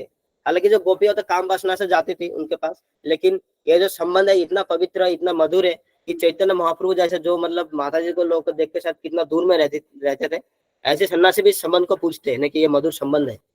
ऐसे सन्यासी जो है, जो चैतन्य महाप्रभु भगवान है, उन्होंने भी ऐसे संबंध को उन्होंने पूजा, जो कि हमारे समझ से, हम अपने भौतिक दृष्टिकोण से समझने का प्रयास करेंगे कि ऐसा क्यों पूजा उन्होंने, ऐसे कैसे हो सकता है, हम समझ ही नहीं पाएंगे। वो हमारे चिंतन से परे का चीज है। जब हम जाएंगे उस सिचुएशन में पहुंचेंगे, या फिर जब हम धाम बाबा जाएंगे कभी, तब हम जाके जान सकते हैं, वो अलग बात है। लेकिन इस कंडीशन में फिलहाल हम उस चीज को, क्योंकि ये जो भाव है बहुत गहरा भाव है, बहुत मधुर भाव है, बहुत सीक्रेट भाव है, जो हम नहीं समझ सकते। आगे बता रहे, भगवान शुद्ध और पाप पुण्य से परे है। भगवान शुद्ध अशुद्ध, पाप पुण्य, नियम कानून, है ना, तर्क वितर्क, इस सब चीज से परे है। यानी ये चीज से उनको कोई मतलब बांध ही नहीं सकता। वो बाकी सारा समय से परे, जो समय से परे है, उसको ये चीज क्या क्या बांध लेगा? कुछ नहीं बांध सकता भगवान को। उनको ना कोई पाप होता ना पुण्य होता, वो बस न्यूट्रल है। वो कर रहे अपना, मर्जी हो रहा है, कर रहे, मर्जी होगा दुकान बंद कर देंगे, मर्जी होगा दुकान खोलेंगे, ऐसा है। लेकिन बाकी जो हम लोग क्या, हम लोग काम नौकरी करने वाले, जैसे मालिक ने बोला जाना पड़ेगा, मालिक ने बोला कि 10 बजे तक काम करो तो 10 बजे तक करना पड़ेगा। लेकिन भगवान ऐसे नहीं, खुद के दुकान का मालिक खुद है, जब मन करा तो 4 दिन छुट्टी, ऐसे ही समझिए। उनका अपवित्र होना तो दूर, दुनिया भर के अपवित्र वस्तु उनके संपर्क में आते ही पवित्र हो जाते हैं। मतलब भगवान हो जाएंगे ऐसा आप सोचना तो छोड़िए, मतलब बाकी दुनिया भर के अपवित्र चीज भी अगर उनके संपर्क में आ गए, उनके कांटेक्ट में आ गए, वो सारे चीज पवित्र हो जाते हैं, है ना। वो उनको आप क्या पवित्र करेंगे, वो इतना पवित्र है खुद। आगे करें भगवत गीता 9.30 से लेकर के 31, मतलब 2 श्लोक में कहा गया है, अगर कोई कर देता हूँ पहले तो, अगर कोई जघन्य से जघन्य काम करता है परंतु भगवान का भक्ति करता है, तो भगवान की कृपा से वो भी पवित्र हो जाता है। यानी कोई अगर जघन्य से जघन्य भी काम कर रहा है ना, लेकिन भगवान का भक्ति कर रहा है, तो उसके 100% गारंटी है कि वो एक टाइम पे सुधर जाएगा। लेकिन वो भक्ति उसको नहीं छोड़ना है ना। तो भगवान की कृपा वो करेंगे, उसको भक्ति में लगे रहना है, किसी भी कंडीशन में भक्ति में लगे रहना है। अच्छा नहीं लग रहा है, शरीर खराब है, मन उठ गया, भगवान पर विश्वास भी नहीं आ रहा है, माला करने से क्या होगा, कुछ भी प्रकार सोच आ रहा है ना, फिर भी माला करते रहना ही है, क्योंकि भगवान उन कृपा कभी ना कभी करेंगे, और हमें अंदर से वो चीज हमें समझ में आएगी। भगवान प्रार्थना करें कि हमें समझ में आ रहा है नहीं आ रहा है, बस हमें बस ये होना चाहिए कि हम माला करते रहे, बस और कुछ हमें चाहिए नहीं। क्योंकि हमारा जो साध्य है और साधन है दोनों एक ही है। हमें ज्यादा माला इसलिए करना है क्योंकि हमें भगवान और ज्यादा माला करने का मतलब एक तरीके अपॉर्चुनिटी दे, और उस अपॉर्चुनिटी में जब हमको मिलेगा, हम ज्यादा माला और करेंगे, उससे और ज्यादा माला करने का हमको अवसर मिलेगा। हमें ये सोच के करना है, हमें बस माला करना है, भगवान का नाम करना है, भगवान दे ना दे, कृपा करे ना करे, इसका कोई हमें लेना देना नहीं है। आगे बता रहे भगवत गीता 30 में चीज बता रहे, अपि चेत सुदुराचारो भजते माम अनन्य भाग साधुरेव स मंतव्य सम्मगब्बवसितो हि स। यदि कोई जघन्य से जघन्य कार्य करता है किंतु यदि वह भक्ति में रत रहता है तो उसे साधु मानना चाहिए, क्योंकि वह अपने संकल्प में अड़ित है। कह रहे अगर कोई जघन्य से जघन्य कार्य भी कर रहा है लेकिन अपने जो भक्ति में दृढ़ है उसको साधु मानना चाहिए, उसको आप नकार नहीं सकते, वो साधु है क्योंकि सबसे बड़ा काम वो कर रहा है। अरे भले खराब काम भी कर रहा है लेकिन सबसे बड़ा काम भी साथ में कर रहा है, लेकिन बाकी लोग तो सिर्फ खराब ही कर रहे हैं, बड़ा काम कोई कर ही नहीं रहा, ऐसे मानना चाहिए। और आगे बता रहे 9.31 में, क्षिप्रम भवति धर्मात्मा शाश्वत निगच्छति कौन्तेय प्रति जानीहि नामे भक्त प्रणश्यति। वह तुरंत धर्मात्मा बन जाता है और स्थायी शांति प्राप्त करता है। यानी कौन करता है आगे देखेंगे। हे कुंती पुत्र, निडर होकर घोषणा कर दो कि मेरे भक्त का कभी विनाश नहीं होता। कह रहे वह तुरंत, यानी जो काम कर रहा था और भक्ति कर रहा था वो तुरंत धर्मात्मा बन जाता है। इसलिए एक बार प्रभुपाद जी से किसी ने पूछा, किसी शिष्य ने, प्रभुपाद कितना टाइम लगेगा शुद्ध भक्त होने में? इतना वो बोले कि उससे बोले Prabhupada 1 minute, you need 1 minute, आप 1 मिनट आपको समय चाहिए, उसके उसमें आप शुद्ध हो सकते हो। उस मोमेंट में आप शुद्ध हो, जिस मोमेंट में आपने प्रेम से कृष्णा पुकार, उस मोमेंट में आप शुद्ध हो गए। वो अलग बात, कुछ गलत काम करो ठीक है, लेकिन आप शुद्ध हो गए पहले, तो स्थायी शांति है। एक कुंती पुत्र निडर होकर घोषणा कर दो, यानी बोल दो सबको कि मेरे भक्त का कभी विनाश नहीं होता। अब हमें यही बात बोलना है सबको कि भगवान का जो भक्त है उसका कभी विनाश नहीं होता। आइए आइए भक्ति करिए, माला करिए। ये भगवान कुंती पुत्र यानी अर्जुन के माध्यम से हम सबको बता रहे, प्रचारक जितने भी है उन सबको बता रहे कि सब हर तरफ घोषणा कर दो कि भगवान का भक्त का कभी विनाश नहीं होता। उन्होंने जो भी भक्ति किया है उसका फल उनको जरूर मिलेगा। पाप कभी भगवान को छू भी नहीं सकता, पाप कभी भगवान को छू नहीं सकती, वो पाप से परे है। जैसे सूरज समंदर से असीमित जल को सोख लेता है फिर भी वो गीला नहीं होता, वही मैंने अभी थोड़ी देर पहले बताया। ऐसा सूरज होता है, वो कितना गैलन वाटर को सोखता होगा समंदर से, लेकिन कभी ऐसा नहीं होगा सूरज गीला हो गया आज या फिर सूरज कम सोख रहा है, ऐसा नहीं होता। सूरज अपने जगह है, वो अपने शक्ति के माध्यम से हर चीज कर देता है। या फिर देखेंगे जो अरबी होता है, एक सब्जी होता है अरबी, मिट्टी के नीचे होता है, उसका जो पत्ता होता है उस पर देखेंगे बारिश में पानी रहता है, वो पानी ना उसके अंदर ऐसे कमल दल जल जीवन डलमल, जैसे मतलब कमल पत्र में पानी रहता है, वो मतलब पानी तो रहता है, गीला भी पानी में रहता है, लेकिन वो गीला होता ही नहीं है। तो ऐसे ही है, भगवान भले ही भौतिक जगत में आ जाते हैं लेकिन वो पाप पुण्य उनको छू भी नहीं सकता, ऐसे है। आगे कह रहे यदि आपको दुर्गंध वाला वस्तु धूप में रख देंगे तो सतह ही उसके दुर्गंध चली जाती है, परंतु सूरज में वो दुर्गंध नहीं आती। एकदम कोई कई बार बदबूदार चीजें हम रख देते हैं, चलो बदबू हो गया, इसको धूप में रख दो, बदबू चला जाएगा, हवा में रख दो, रख देते हैं, उसका दुर्गंध खत्म, लेकिन वो दुर्गंध गया कहाँ? उसने तो धूप में सुखाया, हवा में लिया। तो ऐसा थोड़ी है कि हवा अभी थोड़ी देर बाद उस एरिया का हवा में ऐसा हो जाएगा या फिर सूरज में वो गंद आ गया, ऐसा नहीं है। तो वो हमेशा के लिए उसका अस्तित्व मिट जाता है, ऐसे है। तो हमारा जो आज का स्लाइड है, स्लाइड नंबर 11 अंत होता है। तो आप सभी भक्तों को बहुत बहुत धन्यवाद, आप लोगों ने ध्यानपूर्वक सुना। आज का क्लास का जो है यही अंत होता है। तो अभी हम प्रश्नोत्तरी करेंगे, जिनको मन में कोई भी सवाल है आज के क्लास से रिलेटेड, कोशिश करें कि जो क्लास है उसके रिलेटेड सवाल पूछिए, में जाता है। बाकी जो इधर इधर उधर का सवाल के चक्कर में बहुत लंबा हो जाता है। आप लोग बाद में पूछ सकते हैं या व्हाट्सएप में कर सकते हैं, गैप में भी भेज सकते हैं, लेकिन इसमें कम से कम ऐसे सवाल पूछिए जो इस क्लास में बताया गया, इस क्लास के कॉन्सेप्ट से रिलेटेड हो। हरे कृष्णा। हरे कृष्णा प्रभु जी। स्लाइड नंबर 1 शो कीजिए, उसमें एक अनिद्ध करके एक शब्द था, उसको समझा दीजिए। कौन सा शब्द? इसमें अनिद्ध है, यहाँ पर सर्वज्ञ की अनित्य, अनित्य मतलब अच्छा अच्छा, अनित्य देखो लिखा है बिल्कुल, किसी की भी निंदा नहीं करते भगवान। भगवान किसी की निंदा नहीं करते। जैसे हम लोग क्या होता है, जब जो लोग आमने सामने होते हैं तो एक तीसरे लोगों का नाम उठा के उसका निंदा करके एक दूसरे में हंसी मजाक करते, उसका मजाक उड़ाता है ना। लेकिन भगवान यहाँ पे किसी की निंदा नहीं करते, है ना। प्रभु। हरे कृष्णा। हरे कृष्ण। हाँ शिल्पा माता जी। प्रभु जी, आपने जब अर्च विग्रह का बताया ना, और आपने पूछा कि हम में से भी कोई होगा, तो बचपन से ये तो देखा था कि भोग लगाते, पर्दा बंद करते, फिर पंखा भी देते भगवान को। आपका पूरा आवाज ही आना बंद हो गया। ओके, अभी अभी हाँ आ रहा दोबारा है? बोलिए। हाँ आ ओके, रहा है। आपने पूछा था ना, जब अर्च विग्रह का बताया था कि हम में से भी कोई होंगे जो मानते नहीं थे ऐसे नहीं, बचपन से देखा है कि पुजारी पूजा करते हैं, भोग लगाते हैं, पर्दा लगाते हैं, भगवान को पंखा भी लगाते हैं, प्रसाद रखते हैं।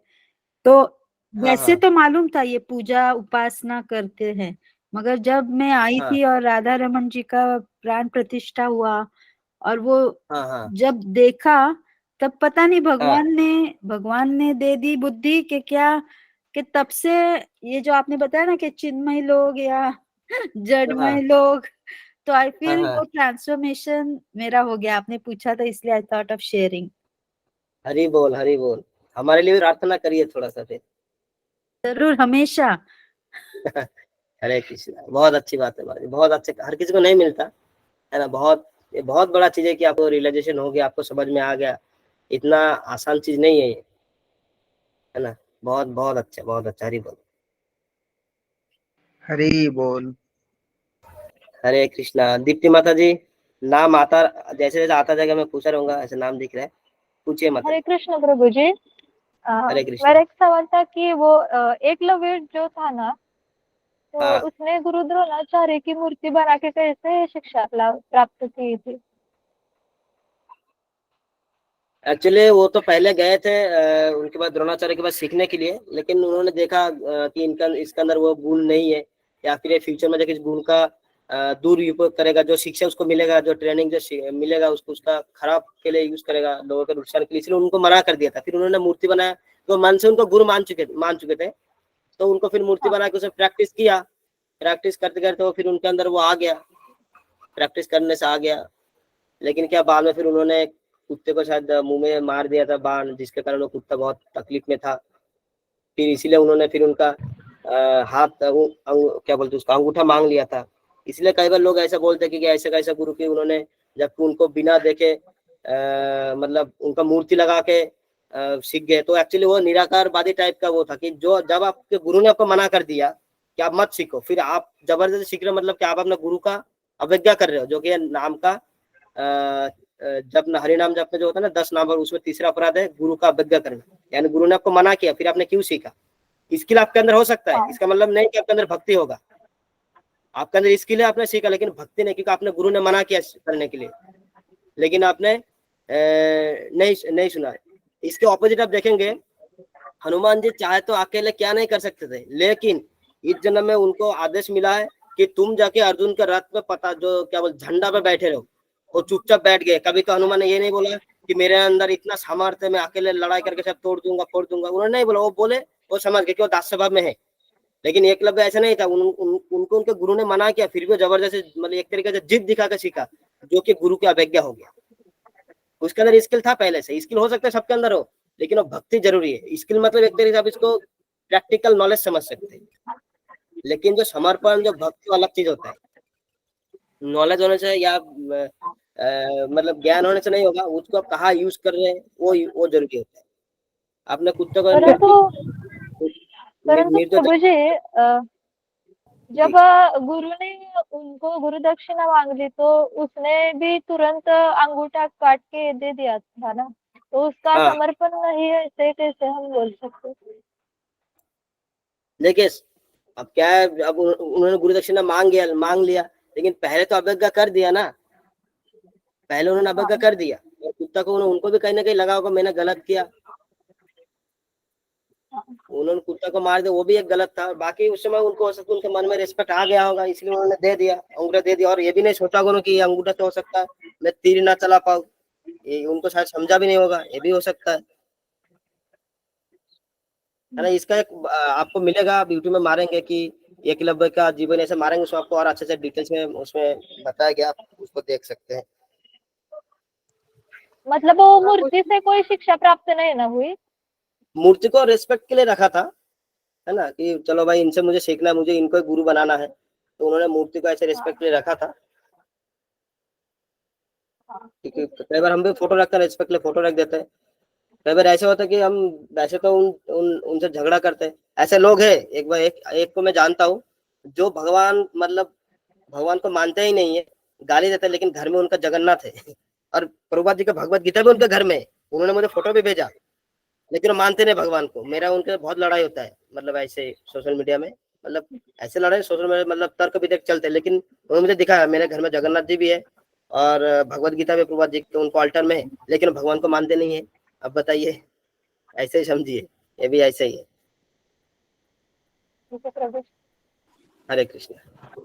प्रभु जी मैंने तो सुना था कि एकलव्य चोरी से मतलब गुरु द्रोणाचार्य मना किया था ना, तो चुप चुप के उन्होंने देख के सीख लिया है और मूर्ति के सामने उन्होंने प्रैक्टिस किया था। हाँ वही ऐसा वही ना, मैंने मतलब सुना। वही जंगल में सीखा है, उन्होंने देखा होगा कि देख कैसे कैसे बता रहे, पीछे से चुप के सुना होगा। बेसिकली उन्होंने द्रोणाचार्य को मतलब ज्ञान था ही नहीं, मतलब उनको पता ही नहीं था कि ये ऐसा सीख रहा है ना, उनको बिना बताए वो सीखे।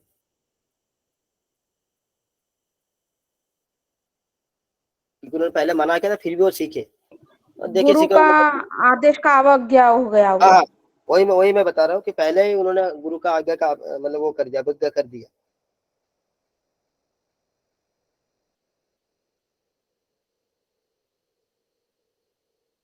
धन्यवाद प्रभु जी। हाँ हरे कृष्ण। हरिंदर माता जी। हरे कृष्णा प्रभु जी। हरे कृष्ण। प्रभु जी ऐसा लगता है कि आसपास घूम से रहे हैं, सिर्फ यही है कि भगवान को व्यक्ति रूप में बहुत कम दुनिया मानती है, क्योंकि वैसे तो सब बोलते हैं हाँ जो भी हो रहा है भगवान जैसे। और मेरे को ये पूछना है प्रभु जी कि जैसे गुरु को हम जब सब कुछ मानते हैं भगवान की जगह, तो उसका क्या अर्थ रहेगा कि क्या हम फिर भगवान को मान रहे हैं या नहीं मान रहे? नहीं, गुरु जो होता है ना, वो मतलब सम्मानीय वो है ना, भगवान के एक तरीके से प्रतिनिधि है। हाँ तो सबसे पहले वही आपका माध्यम है ना, कि मंजिल तक पहुंचने का रास्ता वही है। तो आपके लिए दोनों बराबर हाँ है। आप रास्ता को हटा देंगे तो मंजिल तक कैसे जाएंगे, और अगर मंजिल ही नहीं तो ऐसे रास्ते में चल के फायदा भी क्या है। तो दोनों बराबर है आपके लिए, सबके लिए, कि गुरु ही आपको भगवान से कनेक्ट करेंगे, है ना। तो दोनों बराबर है। हमारे लिए तो मतलब ऐसे मान के चलिए, कई बार हमारे लिए गुरु ही सब कुछ है। हमारे लिए गुरु प्रार्थना करेंगे भगवान से, हमें भगवान से अलग से प्रार्थना करने के लिए ज्यादा जरूरत नहीं, हमें सिर्फ गुरु की सेवा करनी है, गुरु हमारे लिए करेंगे। इसलिए प्रभुपाद जी बोलते हैं कि किसी को बोले तो कि तू बस मैंने जो बोल दिया वो कर, तेरे को मैं पर्सनल लेके जाऊंगा यहाँ से।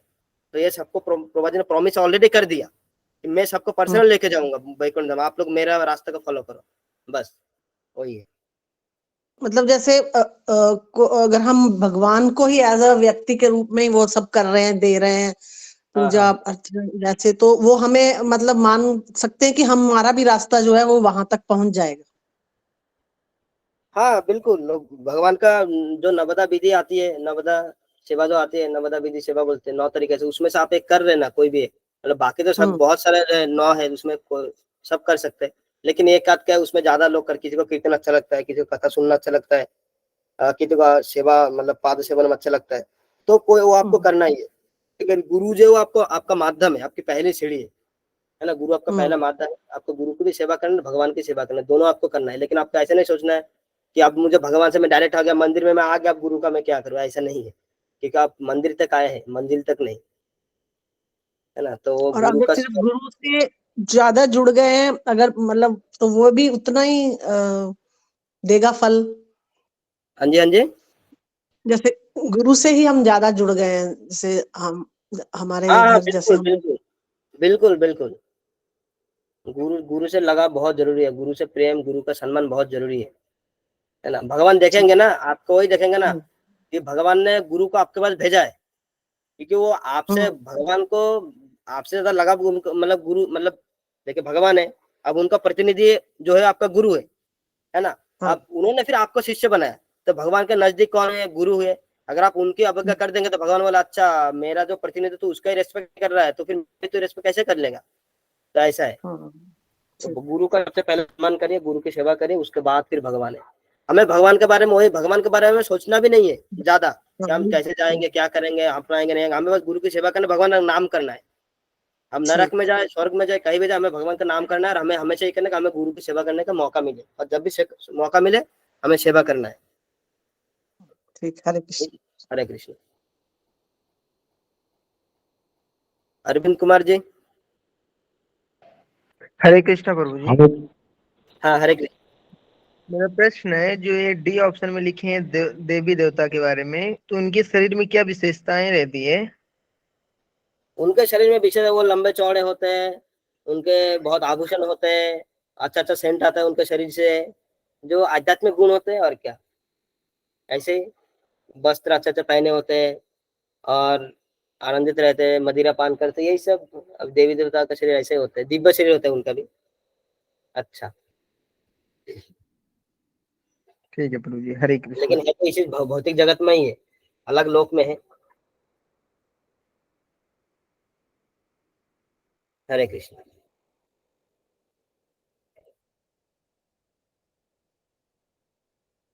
श्रीधर कुमार जी। हाँ, हरे कृष्णा प्रभु। हरे हरे कृष्ण। कृष्णा। करे प्रभु, क्वेश्चन तो नहीं हरे था, एक कृष्ण। रिक्वेस्ट था प्रभु। ये मंत्र 5 का पीडीएफ अगर हो पॉसिबल होगा तो भेज देते। मंत्र 5। जी जी अच्छा, प्रभु, हम मेरा नंबर व्हाट्सअप आपके किए थे पास है आपको। मेरा। अच्छा अच्छा, हाँ ठीक है प्रभु, ठीक है, हम मैं आपका भेजता हूँ आपको। व्हाट्सअप भी किए थे प्रभु, ठीक है ठीक है, व्हाट्सएप अगर मंत्र आपने 5 कर का। दिया तो मैं आपको उसमें भेज दूंगा। जी प्रभु, कर दिए। हरे कृष्णा। हरे हरे कृष्ण। आगे रजनी जी।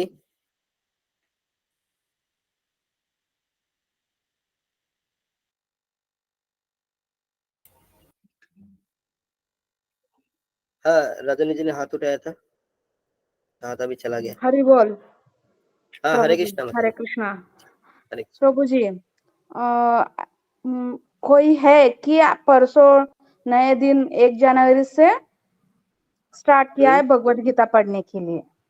अच्छा। तो वो बोल रहे थे कि हम पृष्ठभूमि या फिर अमुक जो मनोगत है वो उससे नहीं पढ़ेंगे, तो हम अच्छा। स्टार्ट पहला अध्याय से करेंगे। और पहला अध्याय भी कैसा, एक श्लोक पढ़ के तो अनुवाद रहता है ना, बस उतना ही पढ़ेंगे। नीचे जो हाँ उदाहरण सहित देता है ना, वो नहीं हाँ। पढ़ेंगे, चलेगा क्या, ऐसा पूछ रहे थे। एक्चुअली देखिए, पढ़ना तो चाहिए पूरा, पृष्ठभूमि से लेकर गुरु परंपरा दी वो भी पढ़ना चाहिए, वो भी समझना चाहिए। ठीक है, अब क्या है, कई वो बार बोल क्या रहे होता है वो सब गुरुओं का है, वो क्या करे, हमारा हमें पूरा पता है लेकिन श्लोक्स पता नहीं, इसलिए देखने के लिए हम पढ़ रहे हैं। अच्छा अच्छा, ठीक है, उनको छोड़ दीजिए, क्योंकि उनको आप ज्यादा बोलेंगे फिर अच्छा उनका पढ़ता ही नहीं, तुम रखो अपना भगवत गीता। इससे बढ़िया कम से कम जितना पढ़े उनको पढ़ने दीजिए।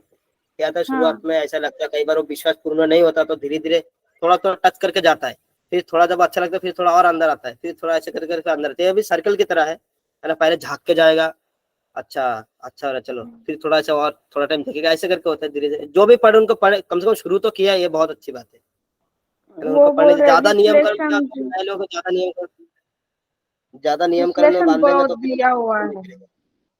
हाँ जी। विश्लेषण बहुत दिया हुआ है और वही वही लिखा है, ऐसा कोई अलग नहीं है उसमें, ऐसा बोल रहे। एक श्लोक का जो है, दूसरे श्लोक हाँ में भी वही विश्लेषण है, तीसरे श्लोक में भी वही विश्लेषण है, वही वही है वो। पूरा क्यों पढ़े हम फिर, ऐसा बोल रहे। नहीं नहीं, देखिए, एक्सटर्नल मीनिंग अलग होता है, इंटरनल मीनिंग मीनिंग अलग होता है ना। हाँ हाँ है ना। अब उनको बोल देंगे काला अक्षर भैंस बराबर, इसका मतलब बताओ, जो जो नहीं समझ बोलेगा हाँ काला अक्षर, इसका क्या मतलब होता है, कोई मतलब, लेकिन जिनको पता कि ये कहावत है ना, जिनको पढ़ा लिखा नहीं आता उनके लिए जो अक्षर है तो भैंस के बराबर हो, उससे कोई मतलब निकाल ही नहीं सकता। तो ऐसा है, तो जिनको मतलब पूरा नहीं समझा है वो कैसे बता सकते कि इसका क्या मीनिंग है। बहुत सारे के संस्कृत में है ना वो श्लोका, और उसका उसी हिसाब हम्म से प्रभात जी ने किया लिखा है, तो समझने के लिए बहुत समय चाहिए। और ये सही बात है कि हमें समझ में नहीं आता इतना जल्दी, और भगवत गीता का एक श्लोक पे आप जितना बार पढ़ेंगे आपको अलग अलग मीनिंग समझ में आएगा, अलग अलग मीनिंग समझ में आएगा। एक्चुअली मेरे साथ भी ऐसा हुआ है, पहले मैं अपने चैनल पे जब भगवत गीता का क्लासेस डालता था, तो शुरुआत में मैंने अध्याय 1 से लेकर के 11 तक मैंने ऐसे डाल दिया। जब मैं दोबारा से पढ़ा तो मुझे बहुत सारी चीज और समझ में आया, फिर मैंने वो पूरा 1 से 11 तक डिलीट करके यूट्यूब में दोबारा से डाला है। तो ऐसा ये वास्तविकता है कि हमें एक बार में समझ में नहीं आता, क्या पता आगे जब पढ़ूंगा दोबारा तीसरी चीज समझ में आएगा, दोबारा फिर डालना पड़ेगा। तो ये कोई बड़ी बात नहीं, पढ़ रहे कम से कम तो उनको पढ़ने दीजिए, और उनको बोले आगे पढ़ो, पढ़ते रहो, बस छोड़ो मत। हाँ, मैंने कहा एक ही बार में ज्ञान समझ है में नहीं उनको देते आएगा रहिए थोड़ा थोड़ा करके, वो। हाँ, आप, है ना मैंने ये। यूट्यूब से उनको कुछ वीडियो भेजा है, आपने इस्कॉन प्रभु जी लोग जो बताए थे, हाँ बिल्कुल दास बिल्कुल। प्रभु जी वगैरह, मैंने कहा हाँ हाँ ये सुनो, भगवद गीता उन्होंने बताया, और जो श्लोक तुम पढ़ती हो ना वो इनसे सुन लेना तो आपको समझ में आ जाएगा। वो वही ने अलग अलग है, उसका गुण भी अलग रहता है, गुण रहस्य भी अलग बिल्कुल अलग रहता है, दिखने के लिए बिल्कुल। सेम रहता है। हाँ हाँ बिल्कुल। ठीक है, उनको बताइए और बाकी आप अपना भी कोशिश करते रहिए जितना उनको बता पाए समझा पाए। बहुत एक भक्त बनाना मतलब बहुत पुण्य का काम है। ठीक है। प्रभु जी कुछ टेस्ट वगैरह नहीं लेंगे क्या? आप 10-15 दिन हो रहे हैं। टेस्ट टेस्ट तो होगा, टेस्ट जरूर होगा। मैं एक्चुअली बात करूंगा सब, उन लोगों ने मुझे सामने से अभी तक तो कुछ बोला नहीं कब होगा टेस्ट कैसे होगा। मैं बात करता हूँ कि टेस्ट कैसे लेना है। ठीक है। नोट्स आप पढ़ रहे हैं ना, आपको समझ में आ रहा है ना? मतलब हाँ सबसे पूछ हाँ रहा हूँ। हाँ तो उसी नोट्स में से आपको आंसर आए, मतलब क्वेश्चन आएगा, वही नोट देख के मतलब एक तरीके से आपको लिखना है। ऑप्शनल रहेगा, 4 ऑप्शन रहेंगे या 3 ऐसा कुछ रहेगा कि ये कहाँ गया, ये क्या है, तो फिर नीचे वही ऑप्शन रहेगा, आपको सिलेक्ट करना है ABCD। ऐसे बहुत सिंपल रहेगा। ठीक है। हाँ आगे धन्यवाद कोई और प्रभु। सवाल? हाँ हरे कृष्ण। नोट्स बहुत अच्छी तरह से समझ में आ रहे हैं, बिकॉज जो vedabase.com पे है उसका भी हाँ हाँ आपने और एक्सपैंड किया है, जैसे गीता का श्लोक वहीं के वहीं दिया है, तो बहुत ही अच्छा आपने टाइम गुजारा है, तो हाँ। धन्यवाद। नहीं हाँ नहीं प्रभु बहुत मैं जी तो नोट बहुत अच्छे हैं, मतलब एक ही बार पढ़ने में समझ में आ रहा है। कुछ ऐसा सर्कल साइट नहीं है। हाँ अलग अलग अच्छा समझ जैसा समझ में आता है ऐसा अच्छा है, समझ में आ रहा है ये। हाँ मैंने एक्चुअली बेसिकली मैंने कोशिश किया है कि एकदम ऐसा सिंपल भाषा में रहे कि वो जो लाइन पढ़ने के बाद उस लाइन का रेफरेंस ढूंढने के लिए कहीं और ना ही जाना पड़े, उसी में समझ में आ जाए। इसीलिए मैं जो प्रभुपाद जी ने भी कई बार मतलब सब दिया कि श्लोक में ये कहा गया, श्लोक में कहा गया, लेकिन मैं पूरा श्लोक उठा के दे दिया, उसका तात्पर्य उसका भी अलग से पॉइंट। तो कोशिश किया है मैंने ऐसा बनाने के लिए, क्योंकि काफी टाइम से मैं बना रहा हूँ, अभी भी मेरा पूरा नहीं बना। अभी देखा जाए तो आज मैंने खत्म किया 17 मंत्र, 17 अभी मंत्र 18 मैंने अभी तक छुआ भी नहीं। और मान लीजिए मैं बना रहा हूँ कम से कम 1 महीना से ऊपर हो गया, मैं मतलब तब से शुरू किया था। और पहले कई बार बनाया, फिर देखा रहे और अच्छा करते करते पहले सिंपल वर्ड मिलेगा, फिर उसको PDF, फिर उसका PPT। ठीक है, बहुत अच्छा हो गया। तो मेरे लिए भी अच्छा होगा, मैं भी अपने पास इसका प्रिंट आउट निकाल के लैमिनेशन करके रख दूंगा कि भाई पूरा समझ में आ रहा, कभी कोई पॉइंट तो आराम से पढ़ सकते हैं। तो ये बहुत अच्छा है, आप लोग भी रख सकते हैं। प्रभु जी हाँ कंफर्म प्रिंट निकाल करिएगा, के रखी हूँ मैं प्रभु। जी माता जी। मंत्र 1 और मंत्र 5 अभी तक नहीं आया है, तो वो अच्छा नहीं है। हाँ बाकी अच्छा के कंफर्म कर सकते हैं मेरे से। टेलीग्राम में आया है प्रभु जी। टेलीग्राम में आ रहा है वो क्या? हाँ आ रहे वो हैं। मंत्र 1 और 5 आ गया। तो मंत्र 5 एक्चुअली का नहीं सारा आया जाना प्रभु। चाहिए जहाँ मुझे पता है। मंत्र 5 जो प्रभु जी ने मुझे व्हाट्सएप का, श्रीधर प्रभु, उनको तो मैं भेज दूंगा। और जी बाकी जो प्रभु ये, भेज दीजिएगा। हाँ, प्रभु जी और मंत्र 5 मेरे पास भी नहीं आया है। नहीं आया है। नहीं प्रभु जी। अच्छा।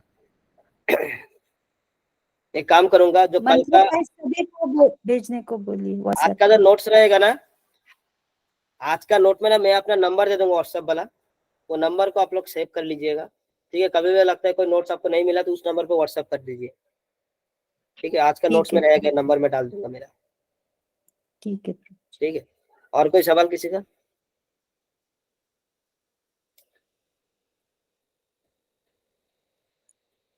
तो आपका द स्पिरिट्स और द एंड रिचुअल्स करके यूट्यूब है क्या? तो we can check it out. हाँ ऐसे ही थोड़ा सा। ठीक है, तो मुझे लगता है कि आज के लिए यही यही तक ही है। फिर मिलते हैं कल। बाकी आप लोग अच्छे से जब करिए, आप लोग क्लास डेली अटेंड तो कर ही रहे, तो आपका जो है श्रवणम हो रहा है और कीर्तनम करिए घर में, नवदा भक्ति है ना। बाकी जब भी मौका मिले पादप से सेवनम, अर्चनम, और क्या बोलते हैं उसको, प्रार्थना, बंधन में तो कर ही सकते हैं हर जगह बैठ के। तो 9 भक्ति उसमें से जितना हो सके मैक्सिमम जो शाखा है उसको कोशिश करें करने के लिए, जिससे क्या होगा, ताकि हमारी जो आध्यात्मिक प्रगति और तीव्रता उसमें आ जाए और हम अच्छे से भक्ति भी कर पाए। ठीक है, तो अभी मेरा वीडियो पता नहीं डेली ऑन नहीं होता लास्ट में।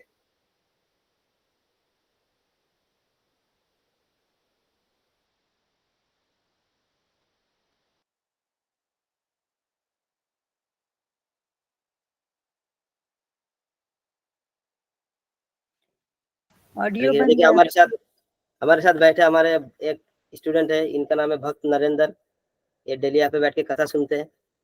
देखिए हरे कृष्णा। हरि बोल। तो आप लोग अपने अपने स्थानों पर दोनों हाथ उठाए, साथ में बोलिए हरे कृष्णा कृष्णा कृष्णा हरे हरे, हरे राम राम राम हरे हरे। जगत गुरु श्रील प्रभुपाद की जय। जय। हरे कृष्णा। हरे कृष्णा।